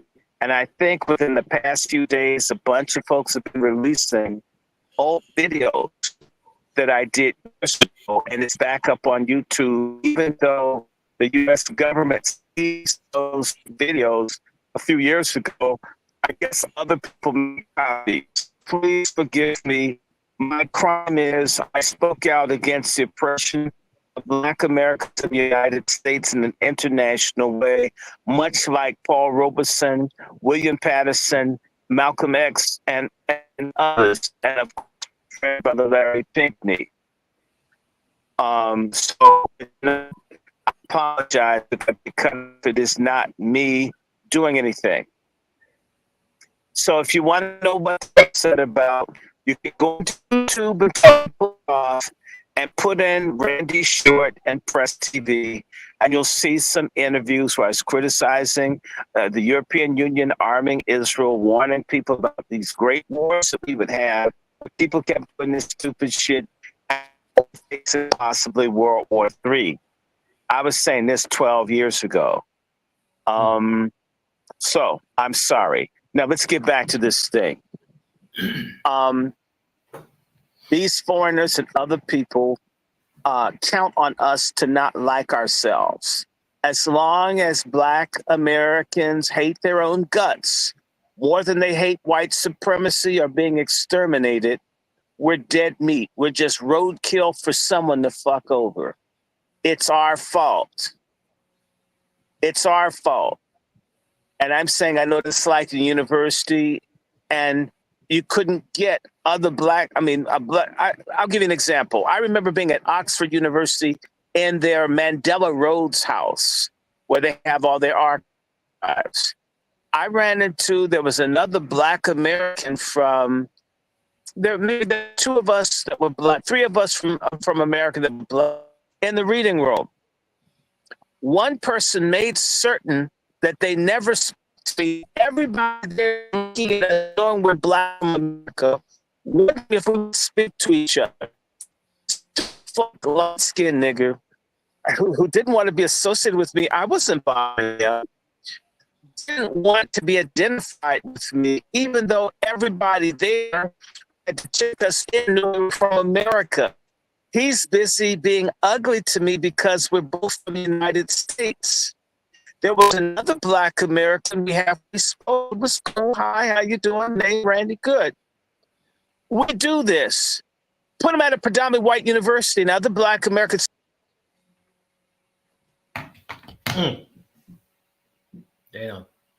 They don't cook them again. Cooked them again. Brother Short. Man. That's crazy. Okay, ladies and gentlemen. Salute to everybody that's in here. Yeah, let's see. Brother Short, one more time. Bring him up. Brother Short, are you there, sir? I'm here. I'm sorry, brother. I'm doing the best I can. I ain't doing nothing. People understand. You Negroes listening, go ahead and vote for Kamala. They're silencing me today. Tomorrow, they'll silence you. Okay? Fascism and communism is already here. And all the shit that they're doing. You want 4 more years of it? You want it worse? Go ahead and vote for that whore. Go ahead and vote for that cosplaying whore. And see, won't this happen to you too? Okay, some of us dealing with this for about 10 years, starting in Obama, who's still running everything now. But my point again, our lack of respect for ourselves, in particular, say Black American men, it's interesting that so many people can show solidarity with Diddy, with Baby All, and dildos up their asses. But there isn't for patriarchs. solidarity around Black people, business around farms. There's so much that Black men could come together around and even keep secrets. But they can't do it for things that matter, but around dumb, self-destructive, degenerate, sexually perverse, fag shit. So much solidarity. We got to get out of that. There should be some solidarity around survival, around prosperity, around policy, around self-defense, around eating, around mama, daddy, and baby. That's what we need. By the way, that's another thing that some people see about us, and they're confused. And they don't have sympathy with us that we're under attack. People are glad that hatred of Black people is mostly directed at us. In fact, they don't mind doing us in as long as they can get their American dream. It's us to come to achieve our American dream. It's never going to come from Kamala or from Ofaga, from anybody that is not in agreement with us about our life. And not everybody, but it's many. And what happened is very good. Everybody within the scene, Kamala Harris was a whore, sociopath. Obvious from the first time I looked at the bitch in 2015. Since we went to school together. She's a psychopathic whore. How are all of these Negroes who... Yeah, I'm gonna have to we're gonna have to let Brother Short marinate for a little bit. They on him tonight. Yeah. They definitely on him tonight. Heavy. Yeah, and what's going to happen is when they put up his part during the broadcast, because there's so much distortion, it'll turn other folks off. Right, Brother Short. Yeah, let me sign off, guys. Yeah. Let me stop. You guys do it. I don't want to ruin the. I don't want to ruin the show. Just people need to know. We're doing real shit. That's when you know you get jammed like you're in a communist country, is we're talking real stuff, whether you think you're hearing something or not, whether we have 100,000 or 1,000 followers or not, or 10,000, we're really talking about stuff that people that hate your guts, that would like to make soap and lampshades out of you, don't want you to hear. Mm-hmm. Mm-hmm. Yeah, we're gonna let Brother Short marinate for a second, and we'll see what happens with ours, because that happens a little bit when Brother Negro start talking too. Listen, niggas are marked on this podcast, y'all. Okay, this is why you see a lot of other platforms, they real safe with it. It's a lot of tiptoeing and shit. Okay. Fuck it, man. You only live once, god damn it. You only live once. Let's bring this program up, though. Let's bring this program up. Okay? Sick of the bullshit. This is sad. Nevertheless, ladies and gentlemen, make sure you like, sharing, and subscribing too if you haven't already done so, ladies and gentlemen. Make sure you like, share, and subscribing, okay? So we can have a conversation. This is part 2 of Candice Owens unpacking of your girl Kamala Harris. She's essentially, as far as I'm concerned, y'all, Kamala Harris is cooked. Every way, shape, and form, honestly. Some other people have done some unpacking.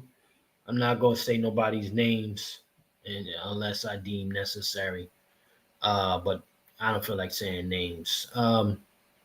Kamala Harris is the equivalent of those other 3 ladies that we just showed y'all.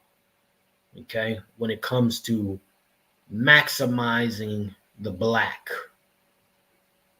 All right? Whatever that means over here. Unfortunately, you know, I think a lot of it has to come from, I think we got to get a little more savage. We got to get a little more savage, though, to combat this shit. Because they see it as opportunity, and this is why when you look at 20 million plus illegal immigrants coming over here, How now let me be clear. Let's share this. These women are supposed to be the civilized versions of them. Let's be clear about this. In the words of Kamala Harris, let's really be clear. These women are supposed to be the civilized versions. So when you then bring a whole bunch of other ones with savage mentalities, right? How on earth does anybody think that they're going to look at America, or particularly Black Americans, in a light of sympathy or even concern? No, listen, everybody for themselves. They're gonna hit the lick, you know. You get yours, they get mine, etc., that kind of shit. Okay? But let me play this, y'all. Let me play this track here. All right, guys, you can stop everything because this is officially the only podcast that you need to listen to today. Yesterday, I received an email from a woman all the way in New Zealand who decided to turn into Sherlock Holmes and fully dedicate herself to investigating Kamala Harris and all of these missing documents and all of these questions. And what she uncovered is potentially so shocking and so alarming. And officially close the $1,000 bounty because she's earned it. I mean, she's going to receive the full 1K. Because this is now getting dark and twisted. And my suspicions about Kamala Harris potentially pretending that the help was her family maybe have been confirmed. I'm going to let you guys judge. Don't want to get way ahead of myself, but do not go away. And welcome back to Candice. It was a discrepancy that was in. And you got to go back 2 episodes and play catch up, episode 70 and episode 71, because we're not going to do too much recapping here because I want to jump right into this. Basically, someone came for Janet Jackson and I answered the door. It was a discrepancy that was in Kamala's book, a woman that she said was her grandmother named Beryl, a picture of her and her grandmother Beryl. Here it is, visiting my paternal grandmother Beryl in Jamaica. And then I did just a brief search online and found out that Beryl allegedly died 4 years before Kamala was born. So that's a major red flag. Then I had a little bit of a gut instinct. The photos that were being presented of Kamala and her grandparents, great-grandmother and Beryl, I just felt that the women, or the woman, because I think they look remarkably alike, I just feel that maybe this woman was the help. And I'm not saying. Let me say this before we go too far. If anyone has worked for a UES family, ultra high, or UHES family, ultra income families, etc.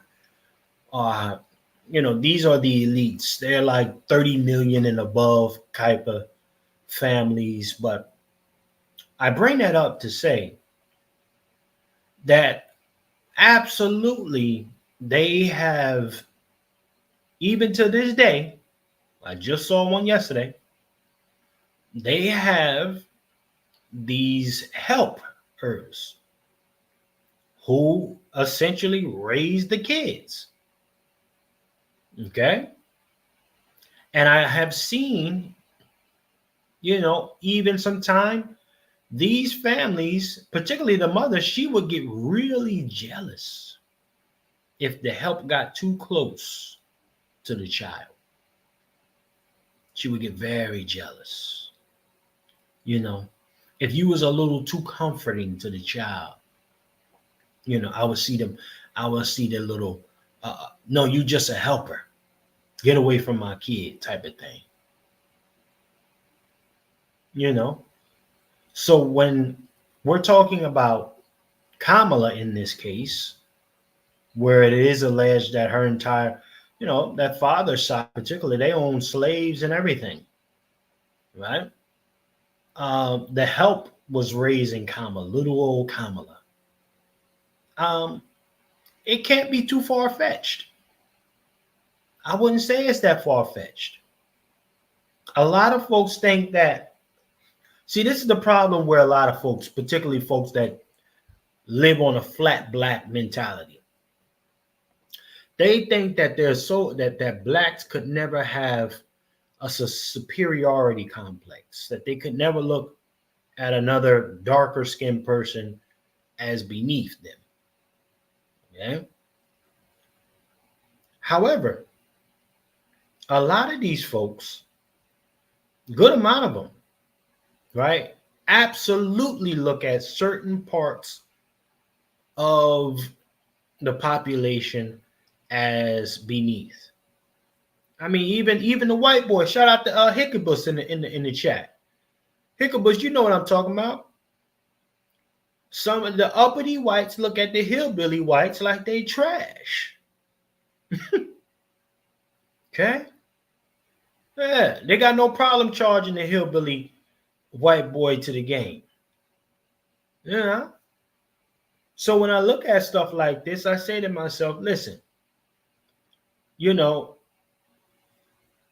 everybody has come across, especially black folks, you come across that black person that you can tell they look at you with a look of disdain.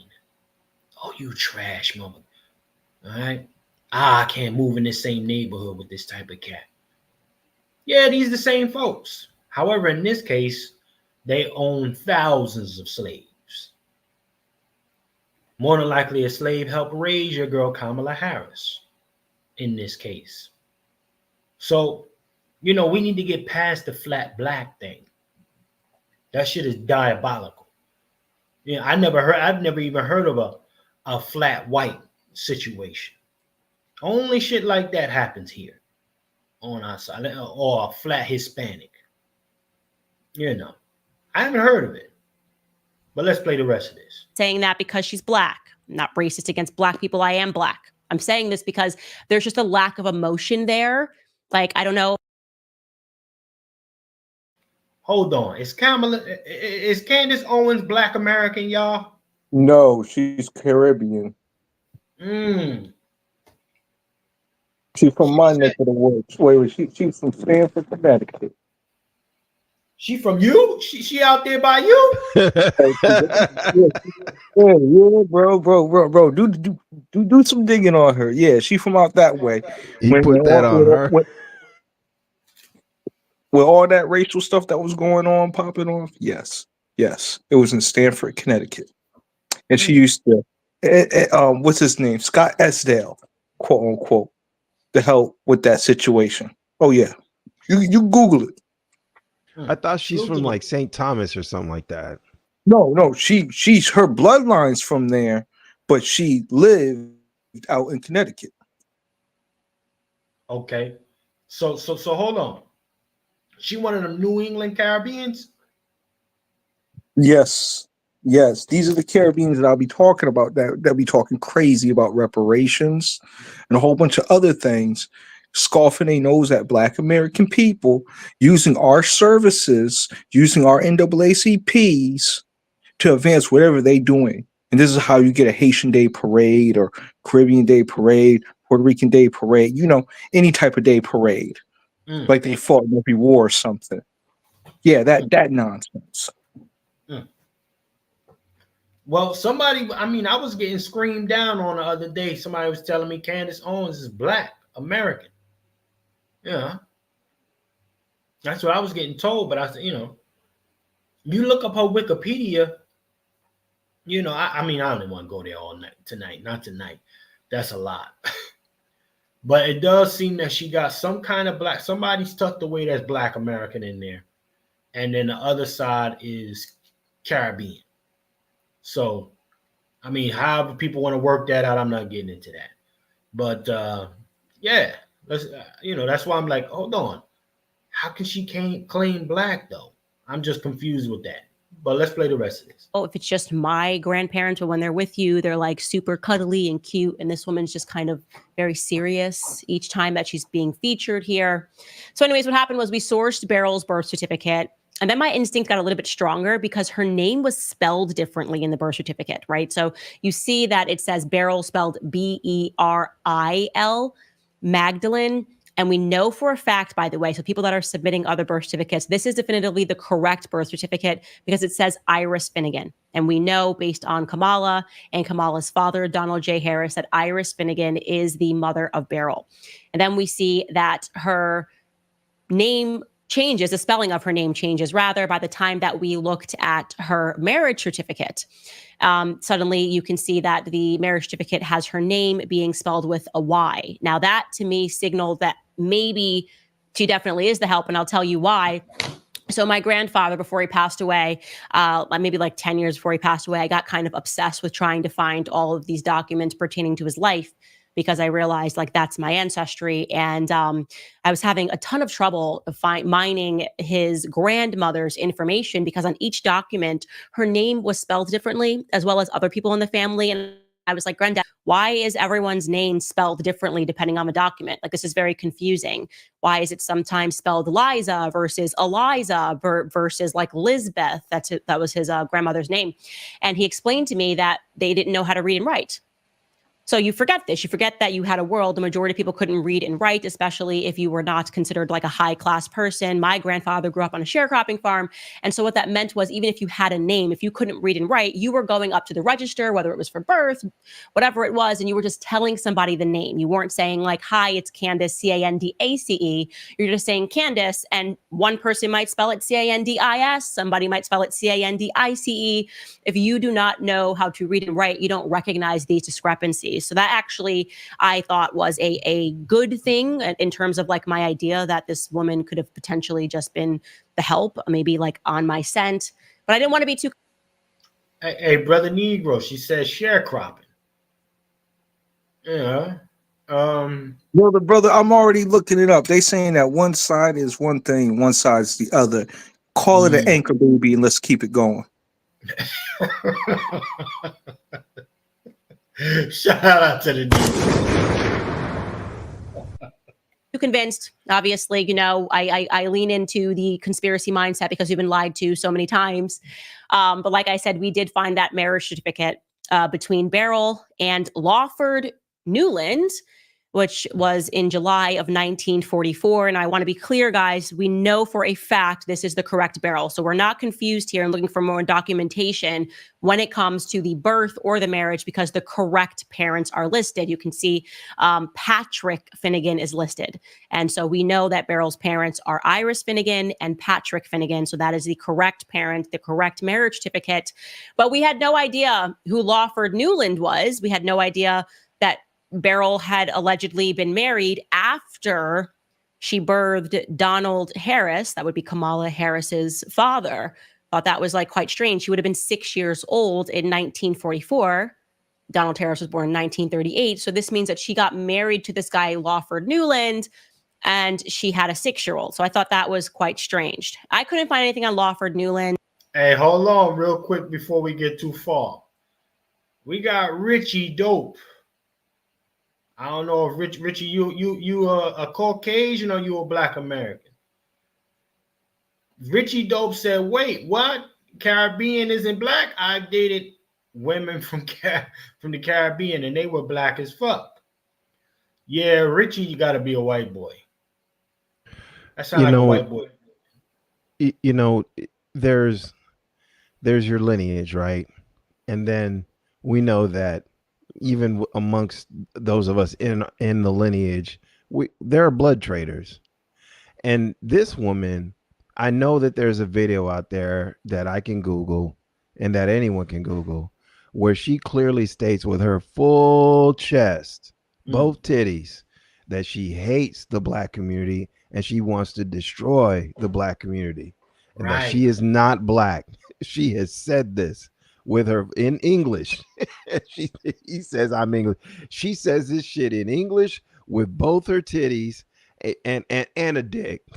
That she don't like Black Americans. She don't want to be Black American. She don't want to be a part of the Black community, and that she wants to destroy the Black community. So I don't give a shit what's in her lineage. She's a blood trader at best. Didn't she call us? Wait! Didn't she call us Blackistan or something like that? Thank you. Yeah, I remember that. I remember that. Yeah. See, this is why. And shout out to Richie, white boy Richie in the building. Salute to Richie. Richie called him a Caribbean and got some oxtails up out of her.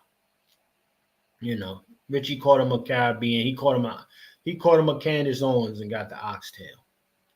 So, you know, shout out to Richie for that. Listen, first and foremost, let me say this. I gotta digress. Salute to the diversified viewership that we now have. Okay? Salute to that. Okay? But I also want to make sure y'all hitting that like, that share, and that subscribe button. But most importantly, hit the dislike button. Huh? Help us out. Get the dislikes up. All right? Brother Chef? Yes, sir. I think we need to hear from Brother Q. I know he's been waiting. Well. When he fell back to the cloud like that, I don't know. But Brother Q, what's happening, Brother Q? Listen, can I hear you? I'm here. I don't want us, respectfully, I don't want us to lose focus on the issue of Candice's groundbreaking research. Okay. Because we tend to get off track, and I don't want us to get off track on what she did and what she uncovered by just basically doing a little bit of reading from Kamala's book. So you can proceed. We're going to get back to that. I appreciate that, Brother Q. Salute to Hickabus for hitting the dislike. He switched it up for us. Salute to him. You know, that's the kind of momentum we like, Hickabus. We like that momentum like that. So let's play a little bit more. And I love Malcolm X. White folks don't love us fools. See, okay. Salute to you, Cicely. I think I'm saying your name right. Let's get this going. But somebody on the team was able to determine that he arrived on a ship to New Orleans. He arrived in New Orleans, from Jamaica in May of 1943. So we're showing you here the ship manifest, and Lawford Newland is on the ship, and he is listed as, he's listed as a Negro. He's Black. It says his marital status is single. That would be correct, because this would have been a trip the year before he got married to Beryl. So quite strangely, he went to New Orleans, and then I guess he at some point had to have gone back just a year later to get married. We still have not been able to locate the relevant marriage certificate between Oscar Harris. Now that's, again, Kamala's dad's father is Oscar Harris. We cannot find that marriage between Kamala's grandfather and Beryl. So that's like a huge question mark there, right? Like, where is that marriage certificate? If you guys find it, we're checking our emails. And we're obviously aware that there are a lot of different Beryls that are being born in Jamaica at different times. Some people are like, this could be the case of two Beryls, and they're sending us different birth certificates. Like I said, we know we have the correct birth certificate. We know we have the correct marriage certificate. We know for a fact that this Beryl did get married, and that Donald should have been 6 years old when she got married. So it begs the question, was this her second marriage? Did she have a child out of wedlock with Oscar Harris? Did she have Donald? And then did she get married? Because it lists her on her marriage certificate as a spinster, which means that she's not married, obviously. And then she gets married to Lawford Newland. And then at some point they would have had to divorce if she remarried and got married to Oscar. So she would have had to have gotten with him, had a child with him, married somebody else, divorced that somebody else, and then gotten back together with Oscar and gotten married. That's like a lot of movement. Again, we don't have any documentation, so we're not going to speculate. But Beryl in general, I'm not describing her as the dog that's not barking, okay? So some people were saying, well, I've seen on different websites that there was also a Beryl Harris that died in 1995, and maybe this could potentially be her. We've done the math on that. No, that woman would have been born in 1914. Like I said. My question becomes, matter of fact, I just find it a little strange, ladies and gentlemen. Okay, the mere fact that, especially when it comes to that, to be found, right? And these, I don't know if it's mistress behavior going on. He's they're pilling the help. I don't know what's happening here, but maybe a little incest too somewhere. That's what it's giving me. But I'm very curious. Let's peep some more. Said we know for a fact Beryl was born. The birth certificates are probably the most relevant source because you obviously wouldn't have a birth certificate written years later after the fact that your child was born. It says that Beryl was born in 1917. But I started going back to that piece that Donald Harris wrote. Remember, the first time that we were kind of introduced to the fact that Kamala Harris was Black, it was because Donald Harris wrote this piece, which came right behind Kamala Harris's book, Reflections of a Jamaican Father. And I just would like to, by the way, really stress to you how Black he was trying to suddenly make them. Like, I'm just going to read you the first sentence of this by Donald J. Harris, Kamala's father.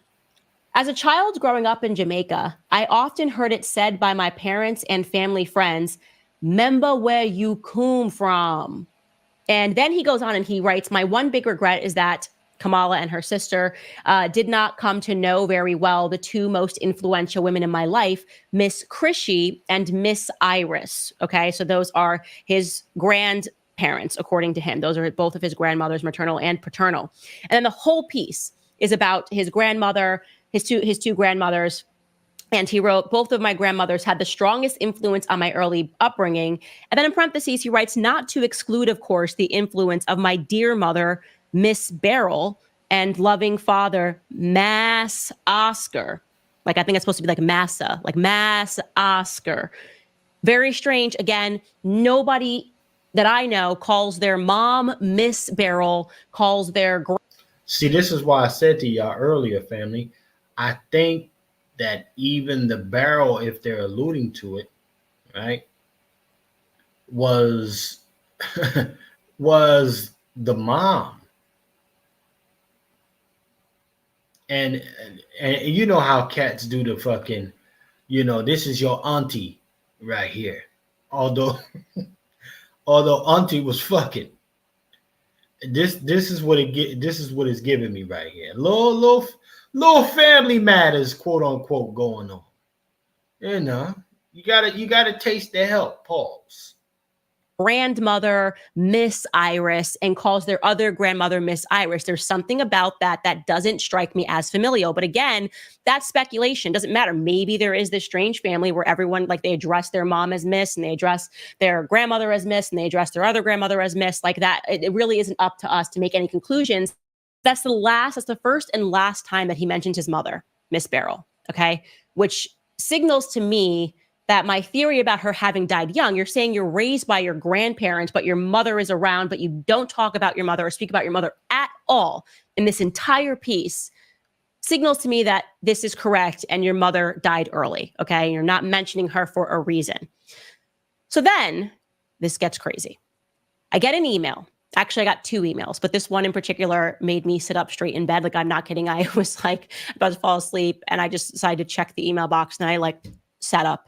I sat up just like this and started texting everyone. And I woke my husband up. I was like, you have to read this email. This is completely crazy. It came all the way from New Zealand. Shout out to New Zealand. I'll be on tour there soon, you guys. Get out there, buy some tickets, because we're going to talk about this now. That's the only thing Nah, fuck what she just said. Hit up lwftraining.com. Join my Patreon, so forth and so forth. Don't do nothing in New Zealand. Brother Chef, it just dawned on me, I'm slow. But she said that Donald Harris, Kamala's father, had to be reminded constantly to remember where he came from. And I just want to point out that people who need to be reminded where they came from often try to forget where they came from and who they are. So I just want to point that out. Yeah. Salute to that. Let me keep this Let's keep spinning the block here. I'm going to speak about New Zealand, but I'm going to just read this this email to you because it's just incredible. Kia ora from New Zealand, Candice. My name is blank. And after your first podcast about the family of Kamala Harris yesterday, I went down the rabbit hole all day looking for photos of Beryl Finnegan Harris's brothers and sisters, as you asked. I was so intrigued and I wanted to take up your challenge. I could not find those photos, but I did come across a record that you might be interested in. I noticed on Kamala's birth certificate, you showed that her father, Donald Harris, was 26 at her birth in 1964, giving him a presumable birth year of 1938. That is correct. He was born in 1938. I'm just saying that as an aside. I came across the attached record of a 1-year-old child who died in 1940 in St. Anne's Parish. This infant's name was Donald Harris. You will notice the baby's father's name that is given was Albert Harris, and there's no mother mentioned. However, you will be interested to notice that a person listed as present at the death of the child was none other than Beryl Harris. She has also signed the death record. What are the chances that Beryl had her own baby named Donald in 1938 and then was also in attendance of the passing of a baby named Donald Harris in 1940? Weird, right? And just to be clear, that we're going to show you that certificate because it would mean that there were 2 Donald Harris babies born that Beryl was around. One was hers and one, I don't know, guys. It's getting weird. I'm going to finish this email, then we're going to talk about it.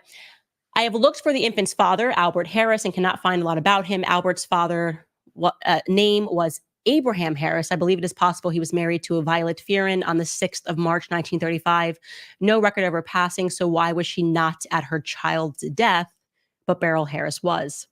Was this baby Beryl's or Violet's? If Donald Harris passed 1 year old, who is the man claiming to be Kamala's father? Oh my gosh, chill. She wrote, make it make sense. I'll keep digging. Chills. I was like, what are you talking about? I've opened this email so fast. It was crazy. And let me just show you the attachment. Chills. I'm freaking out. I'm freaking out all over again. It's hitting me. It's a second wave here of what? So yes, you will see that listed here. This is a death certificate that is on the 29th of November, 1940. Okay. In St. Anne Parish. That obviously is where her family is from. And yes, the child's name was Donald Harris. The child died before the child turned 2. So this would mean that it is plausible that this child was born in 1938, the exact same year that Donald J. Harris, Kamala's father, was born. Okay. Can you pull it back up? I'm not done reading through this. Okay. So you have also, it says the certified cause of death is fever and a cold. And it's letting you know, it says the duration of the illness, so that this baby was sick for 1 month, rest in peace. And it does mention that that baby is the son of Albert Harris. And just as this person speculates, it is signed by Beryl Harris. And it tells you, because you're supposed to include this, the signature of the person who was present at the death. And it says Beryl Harris, present at the death. And that is at Mount Moriah in St. Anne. Now, I want to be clear, there is no place to put the mother's name. So it's not like there's anything like strange here. I just think that if this is this Beryl's child and this Beryl Harris was married to this Albert Harris or together with this Albert Harris at some time, like that is the reason why it just says that present for the death. Like literally, who else would be present? If your child is dying less than 2 years old, okay, barely 2 years old, who would you allow to be there in your place? There's no mother on earth that wouldn't be next to their child. So it is very heavily suggested that Beryl Harris was there for the presence of her son, Donald Harris, dying. And that would put that approximate birth of that baby at 8. Stop the press. Stop the press. Okay. So you can imagine me. Now you're me sitting up straight. Like, what is going on here? Like, yeah, nobody care about the antics of Candice Owens. Nonetheless, Brother Q, I'm going to go to you now, sir. Because we didn't want to get distracted, per se. The findings here, for me, I think, listen, she has discovered some stuff to a degree. Right. Shout out to Curtis. She has figured out some stuff to a degree. However, I am on my end. I'm seeing a lot of pass around. It seems like this particular woman was getting dumped on in many different ways, to the point where she was she was hiding side babies. But go ahead, brother Q. What say you, sir? Well, I think that Candice and a lot of people are giving Candice a lot of praise for her research. I won't give her a lot of praise for her research. I'll just say that she just did minimum work, that when you look into things, you find out that people embellish, people lie.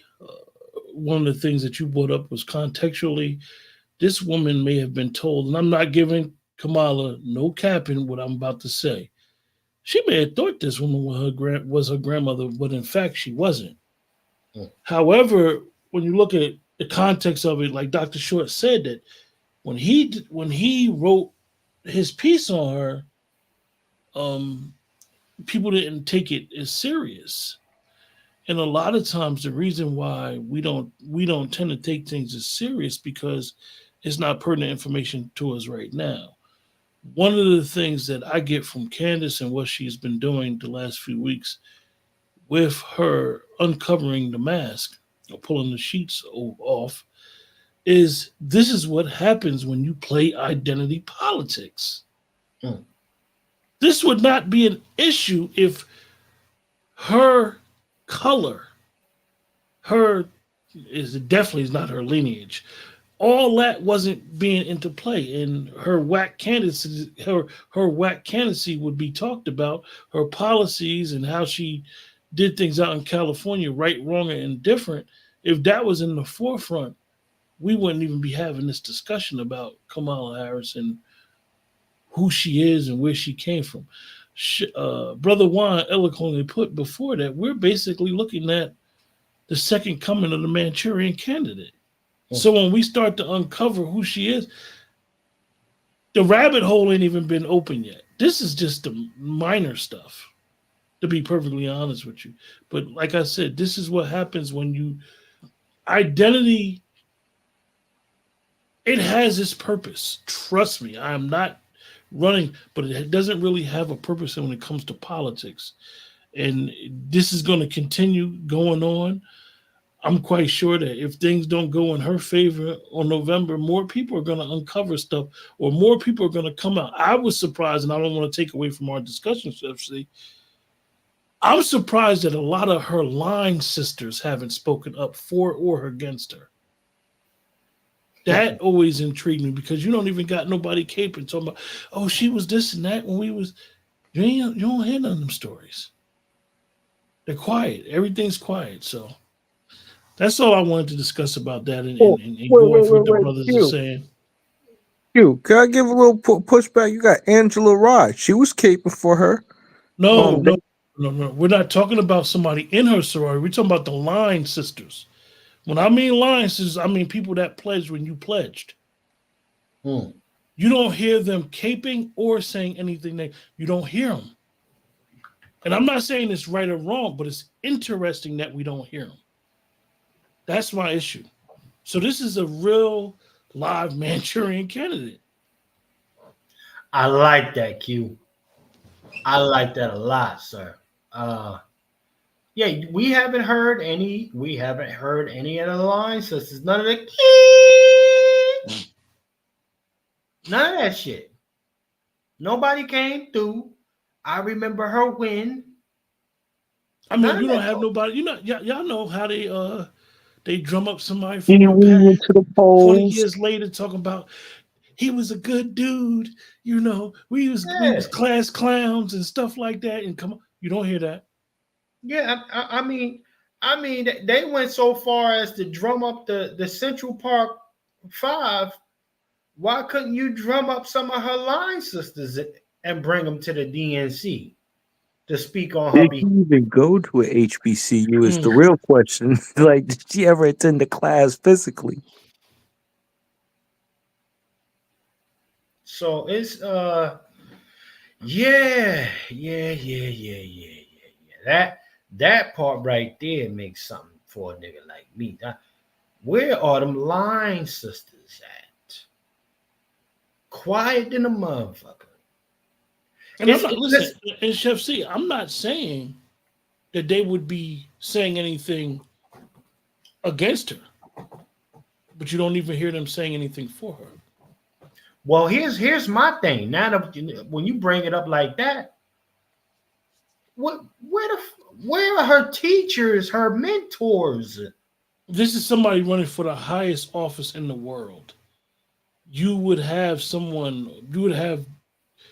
people lined up around the block at MSNBC, at Clinton News Network, and all these other stations speaking about who she was. We're talking about prior to California. Yo, we need to be talking about how her education was. You know, they have no problem talking about when George Bush Jr. was running there, he was a C student. They have no problem talking about that, and it's rightfully so. But like I said, once you go down that rabbit hole, and it's funny when we talk about lineage and stuff like that, with Dr. Short being someone who does lineage work. I mean, he'll ask you 3 or 4 questions. For those that want lineage work, get in touch with Dr. Short. He does not do this stuff for free. He'll ask you 3 or 4 questions, and within an hour or two, he'll give you enough information to be like, wow. So once you go down that rabbit hole of researching and understanding who was who, we might find about Kamala not being, like I said, she's the Manchurian candidate 2.0. She's the Manchurian white candidate. I don't think she's black. She's white. She's whatever they tell her she is. Listen, just through this campaign season, she was a Southern black girl. She was an Afro Latina. You better thank a union worker.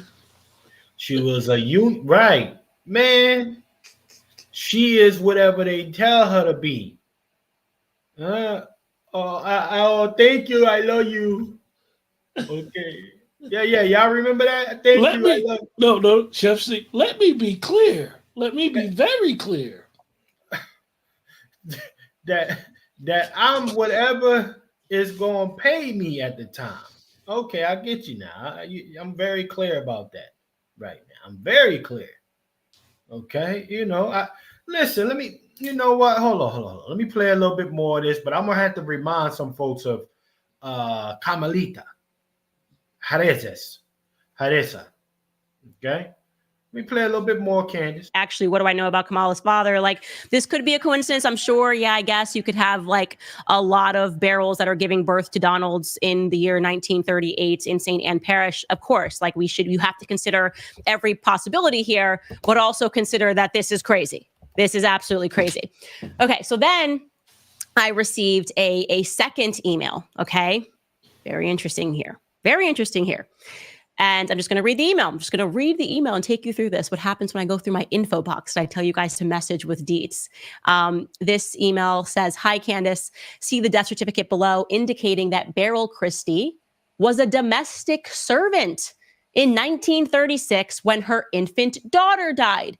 So there's another, and this person has written Beryl Christie and lost her daughter, and I'm going to pull it up here at the bottom of this email. She talks about like the birth dates. I'll get to that later.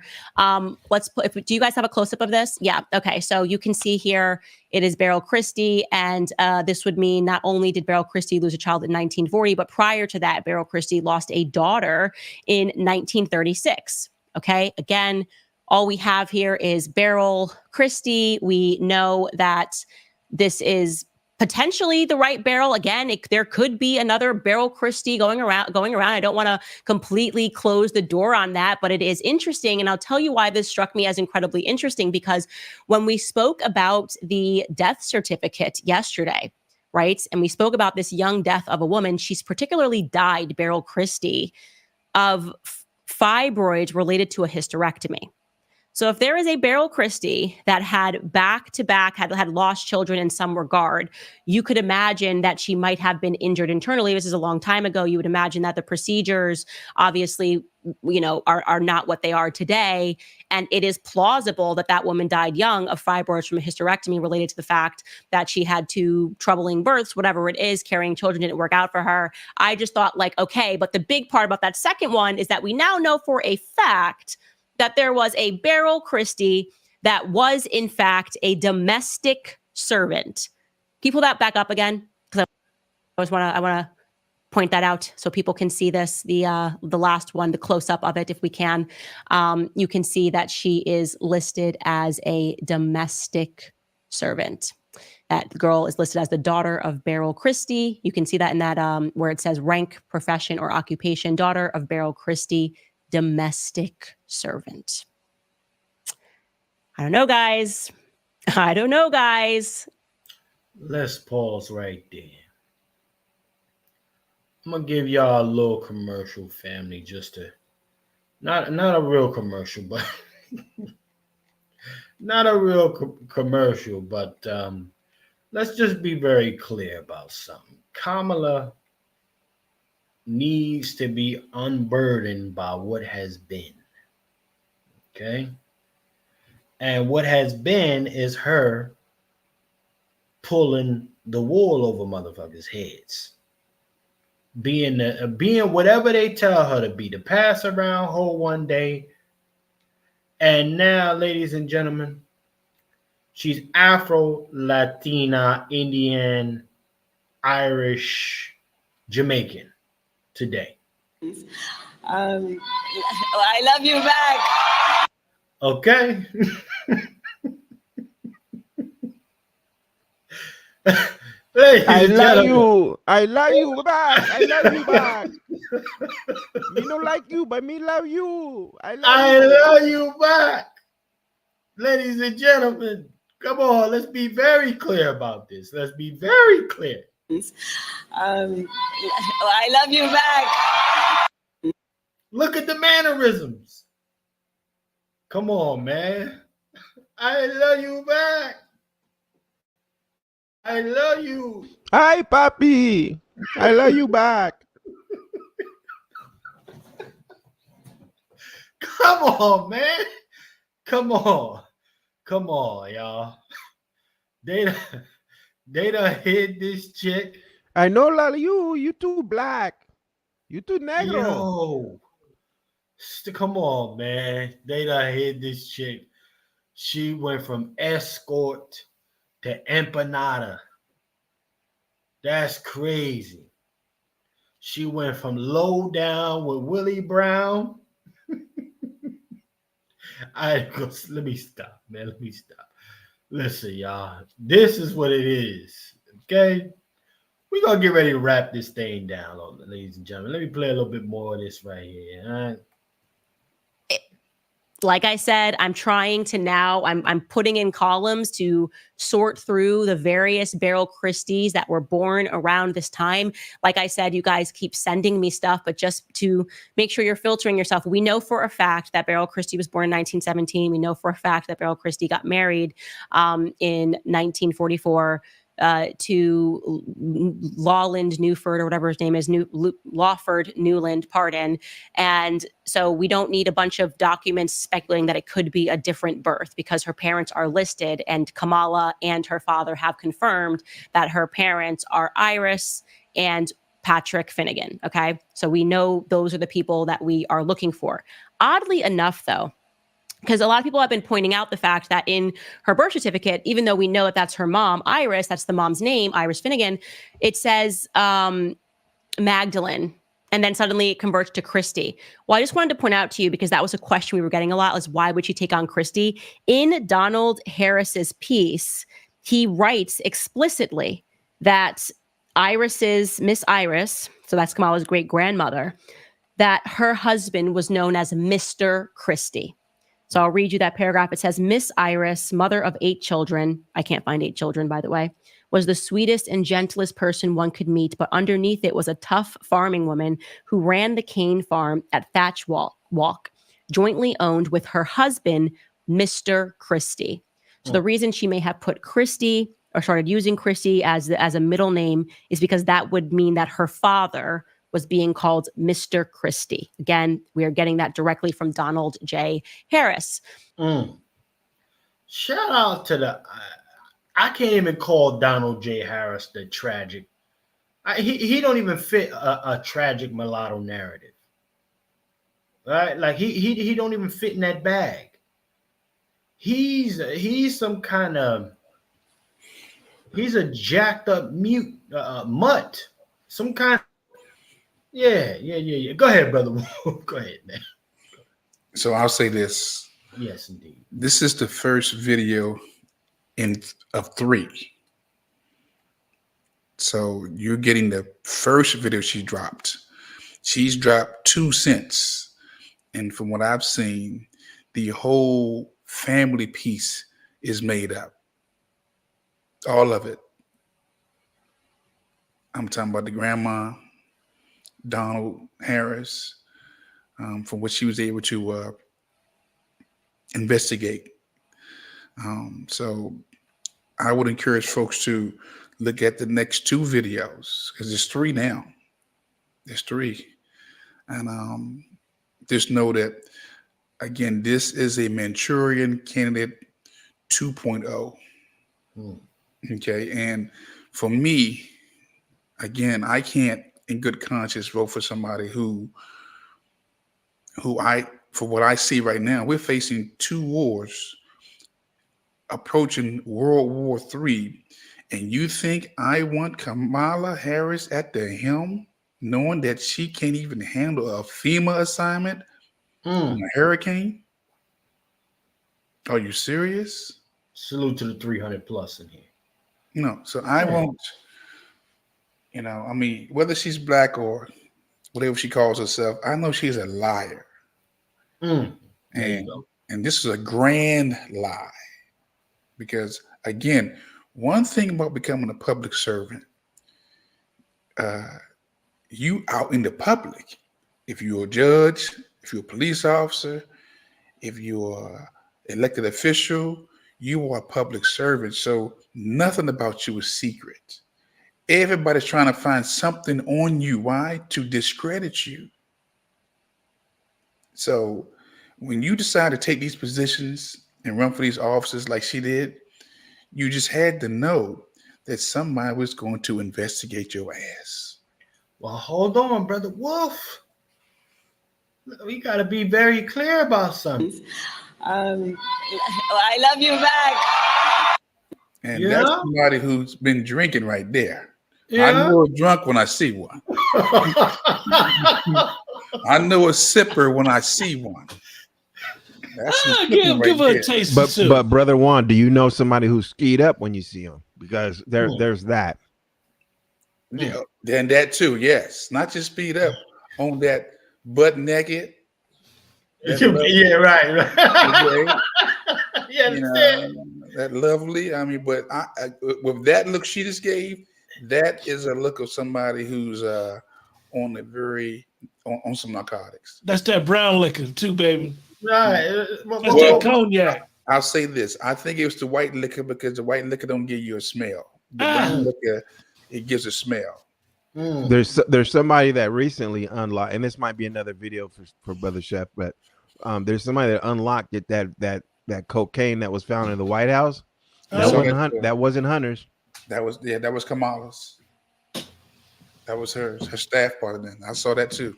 Well, let's really be clear about that, because very clear.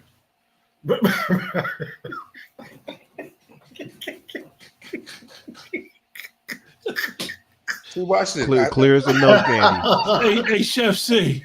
Yeah. This is dedicated to you. Body, yada, yada, yada, yada, yada. Oh man, listen. listen. But go ahead, Brother Wolf. Allow me to cut part of me. Go ahead, sir. No, I'm just saying. I saw that in the comments. Somebody said she could be under a lot of stress. Well, of course you're under a lot of stress when you're lying. See, people who speak the truth, they just throw their head back and just tell you straight up. They're not looking for the truth. they give it to you whether you like it or not. She is looking for. She has people on her side to help her out with her lie. So but I know an alcoholic when I see one. Okay. Well, brother Juan, let's be very clear about something, gentlemen. I mean, very clear about something. Even with all of this slow unpacking, that we're doing, even off the back of Candice Owens' pause. Folks, let's be very clear about something. Folks still not gonna be on the type of time that you want them to be on, gentlemen. This is the unfortunate nature. We gotta be very clear about something. Let's be very clear, okay? That everybody is not here for the same shit, okay? And at some times we just gotta make things plain for folks. You gotta make it plain, man, because this is what folks want to do. I see niggas out there at the Mariah Carey concert singing. Yes. I see niggas just coming off the cookout. It's time for the percolator. Oh, for the percolator. It's time for the percolator. It's time for the percolator. It's time for the percolator. Percolator.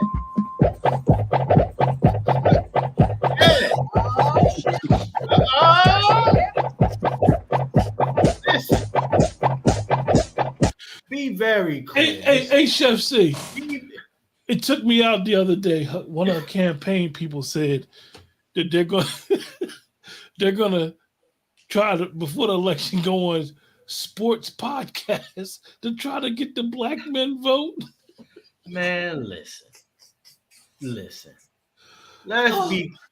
Listen, again, we need to be very clear about what the priority is for folks. All of this slow rolling and niggas will not hear a damn thing other than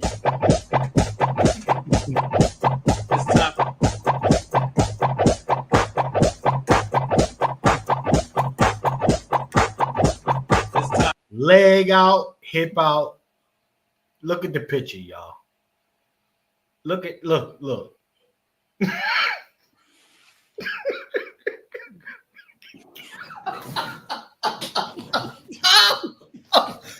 Oh shit. If you don't think this ain't the priority, you done lost your mind. Okay? Black America. I know. Listen, it's what? It's 11:15 over here on the East Coast. My short set game is incomplete, and clearly my Adidas is missing a stripe. Hold on. It's 11:15 on the East Coast. Okay? Y'all niggas. Hey, Chef C. Listen, they know this song. He getting dressed right now for the club. He know. Listen, that's why I had to bring it up. It's that time, Mr. Witching Hour. This is the time right now on the East Coast. Hey, look, hey, Chef C, we from the East Coast, so that's he got to hurry up and get. He done already went to the liquor store before 10 o'clock, copped him some liquor. Henny and Coke. He had that put up. He just woke up because he was sleeping all day long last night. All day. Hey, he about to get ready. Yeah, let's be clear. Look, he got him some of that stuff that keep him up all day long. This is that. He about to go in. Look at the leg. Look at the way the leg is tilted up. Look at this. This nigga is tooted up. Tooted up with a stank leg. With a stank ass leg. But again, we'll hear Brother Juan talking about some be responsible gun owners. Hey, Richie Dupe said, free your mind and your ass will follow.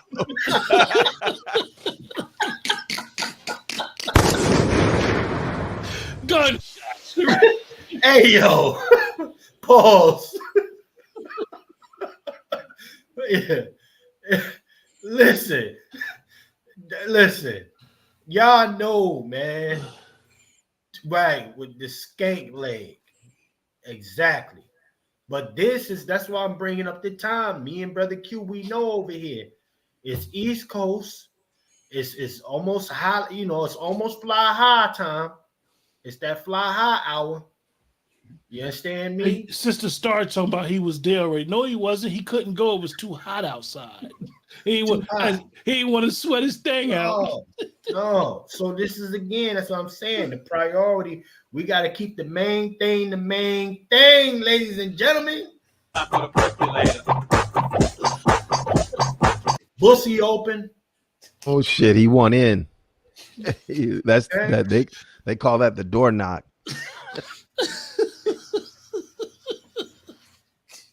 Listen, this is it. So listen, we gonna get ready to shut it down right here, ladies and gentlemen. And fellas, do me a favor. Don't come with the serious clothes, because we know folks want entertainment. It's Saturday night.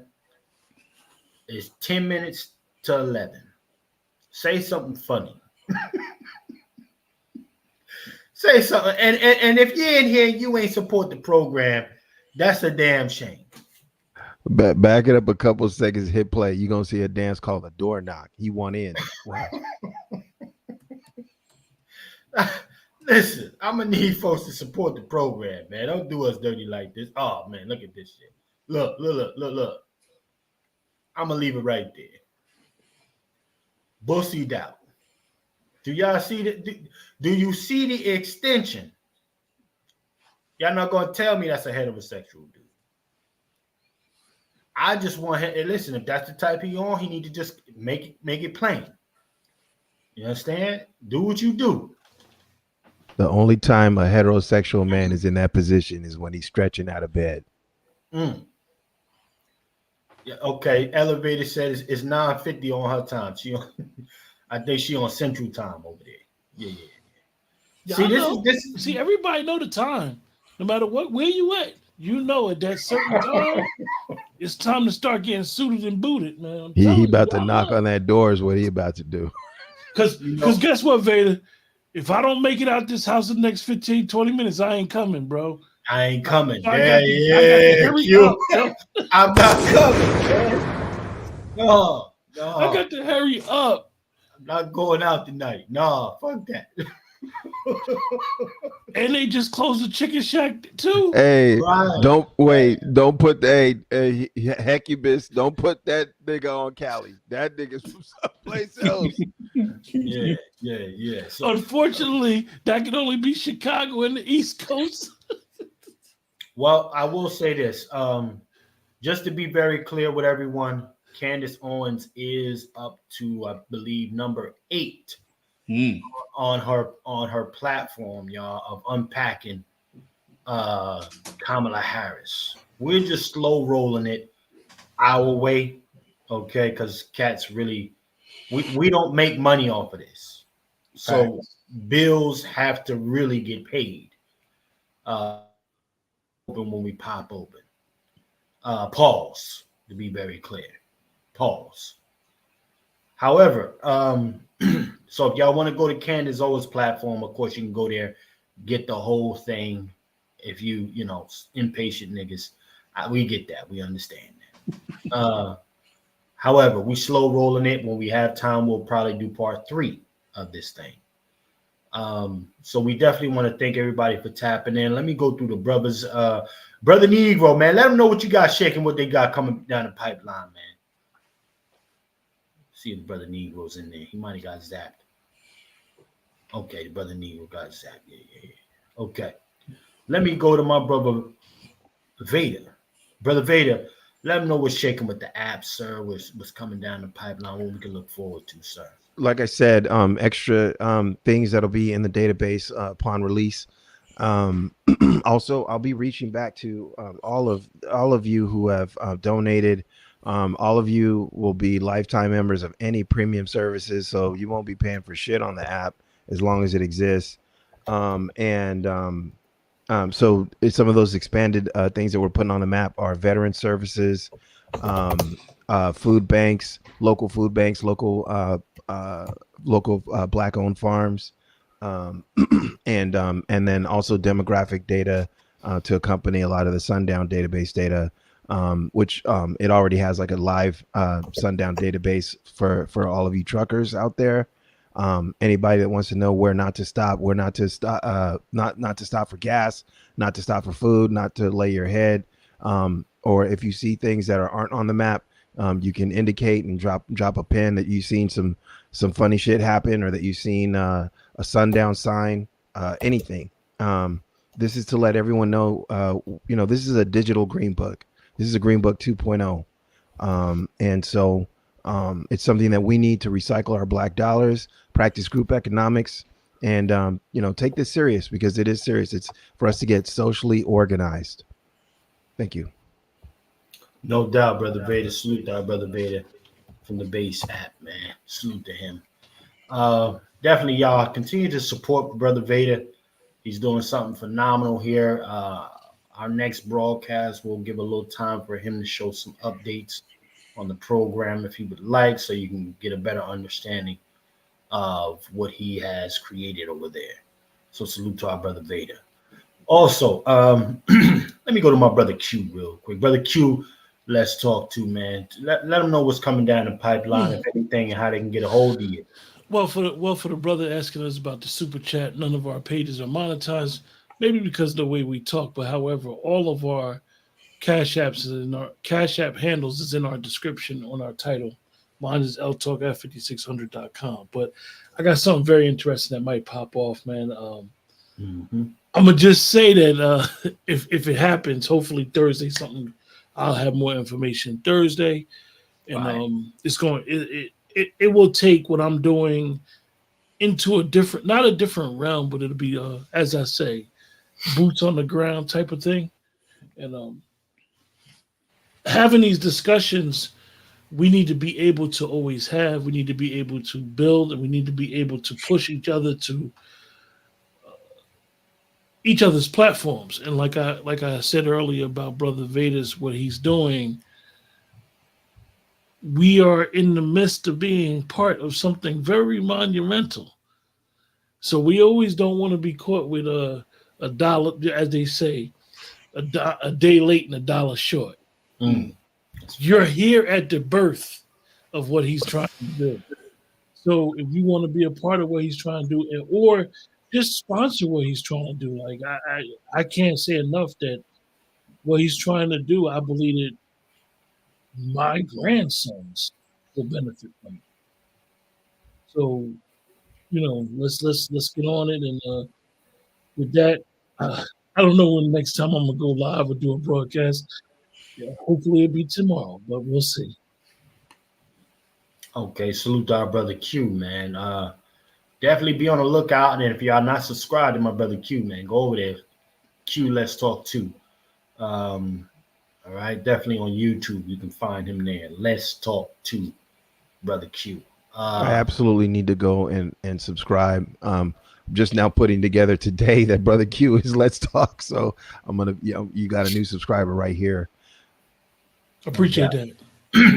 All right, let me go to my brother Juan J. Johnson, LWF Training, ladies and gentlemen. Brother Juan, let them know what you got shaking coming down the pipeline, how they can get a hold of you, sir. Go to lwftraining.com. I want everybody to become responsible gun owners, gun users, period. If you can't go to me, go to somebody. But you need to have, again, like I said, a rifle, a shotgun, a revolver, and a semi-automatic handgun with a minimum 500 rounds for each gun. The least you can do. Support the platforms.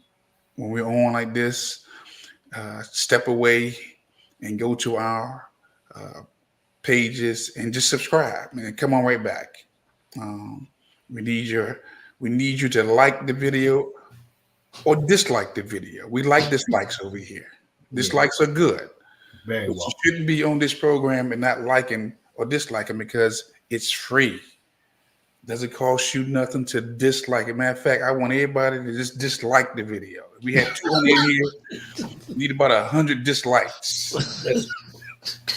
It's good for the algorithm. So please, I'm begging you, please dislike the video.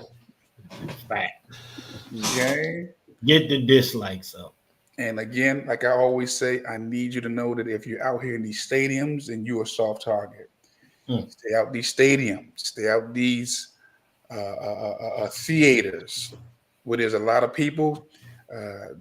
We're talking about maximum casualties.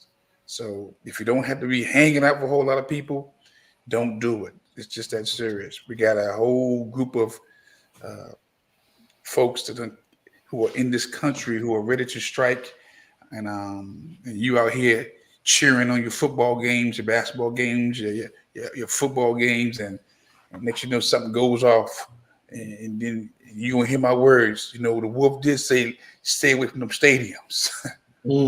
Okay.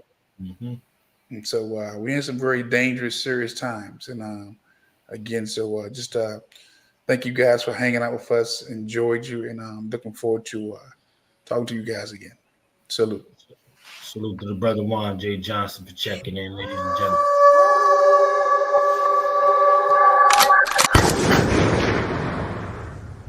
Ladies and gentlemen, I want to show y'all the kind of dedication we look forward to from old viewers and new viewers. Look at Hickybus. That's how you lead by example. Okay, look at that comment. He hit the dislike and subscribed. That's a dedicated individual right there. I like Hickybus. Welcome to the kitchen. Okay, hitting the dislike and subscribe. That's what we like to see over here. So, ladies and gentlemen, I will say this. A couple things I want everybody to keep in mind. You can also hit the like if you deem necessary. For those of you who are catching the playback, definitely don't forget to hit the Cash App, support our efforts here, particularly on the screen, $ FTS49, or the Venmo at From the Soil, ladies and gentlemen. In addition to that, I want you to also slide over to the Patreon. Okay, it is live, ladies and gentlemen. It is live. Okay, I'm going to be doing cooking demonstrations. Okay, you also seeing me wearing that drippity drip from top to bottom, Black American Heritage flag. New Era hat is on the website from thesoil.tv. The apron, we built this Black American Heritage flag on the website from thesoil.tv, and the drippity drip Black American Heritage flag Converses on the website, limited edition. You can get those too. Okay, I rock all my stuff. So be very clear. Go over to that Patreon. Thanksgiving is around the corner. Mac and cheese, I will show you how to get that shit right. Okay, we got the mac and cheese around the corner. We got the turkey. We got the dressing, family. Right? We got dressing around the corner, not stuffing. We do dressing. It's a very big difference. Ain't no stove stop stuffing out of nowhere. I'm not doing none of that shit. Okay? I'll show you how to make dressing, ladies and gentlemen. Also, okay, we're gonna be making cranberry sauce from scratch too. And then I'm gonna show niggas how to do some collard green egg rolls. That was a special request from my brother Negro. Collard green egg rolls for the holiday, family. So now, with that being said, ladies and gentlemen, also don't forget to go check out the Wazi Summit. PatriarchSummit.com is the website, ladies and gentlemen. PatriarchSummit.com coming to you December the 14th. It's going to be live. The sisters going to come with that work. Salute to the sisters as a part of the program for that one as well. Now, with that being said, ladies and gentlemen, I want to thank everybody for joining us here today for this program. It was a hell of a one. We are part 3 of the program for Candice Owens recap. But I want y'all to all keep in mind in the future, we will be doing a lot more of her breakdown reactions. So keep it locked with that. And most importantly, ladies and gentlemen, remember, in a system of white degeneracy, you stand for nothing, you fall for anything. My name is Chef C, and I'm out.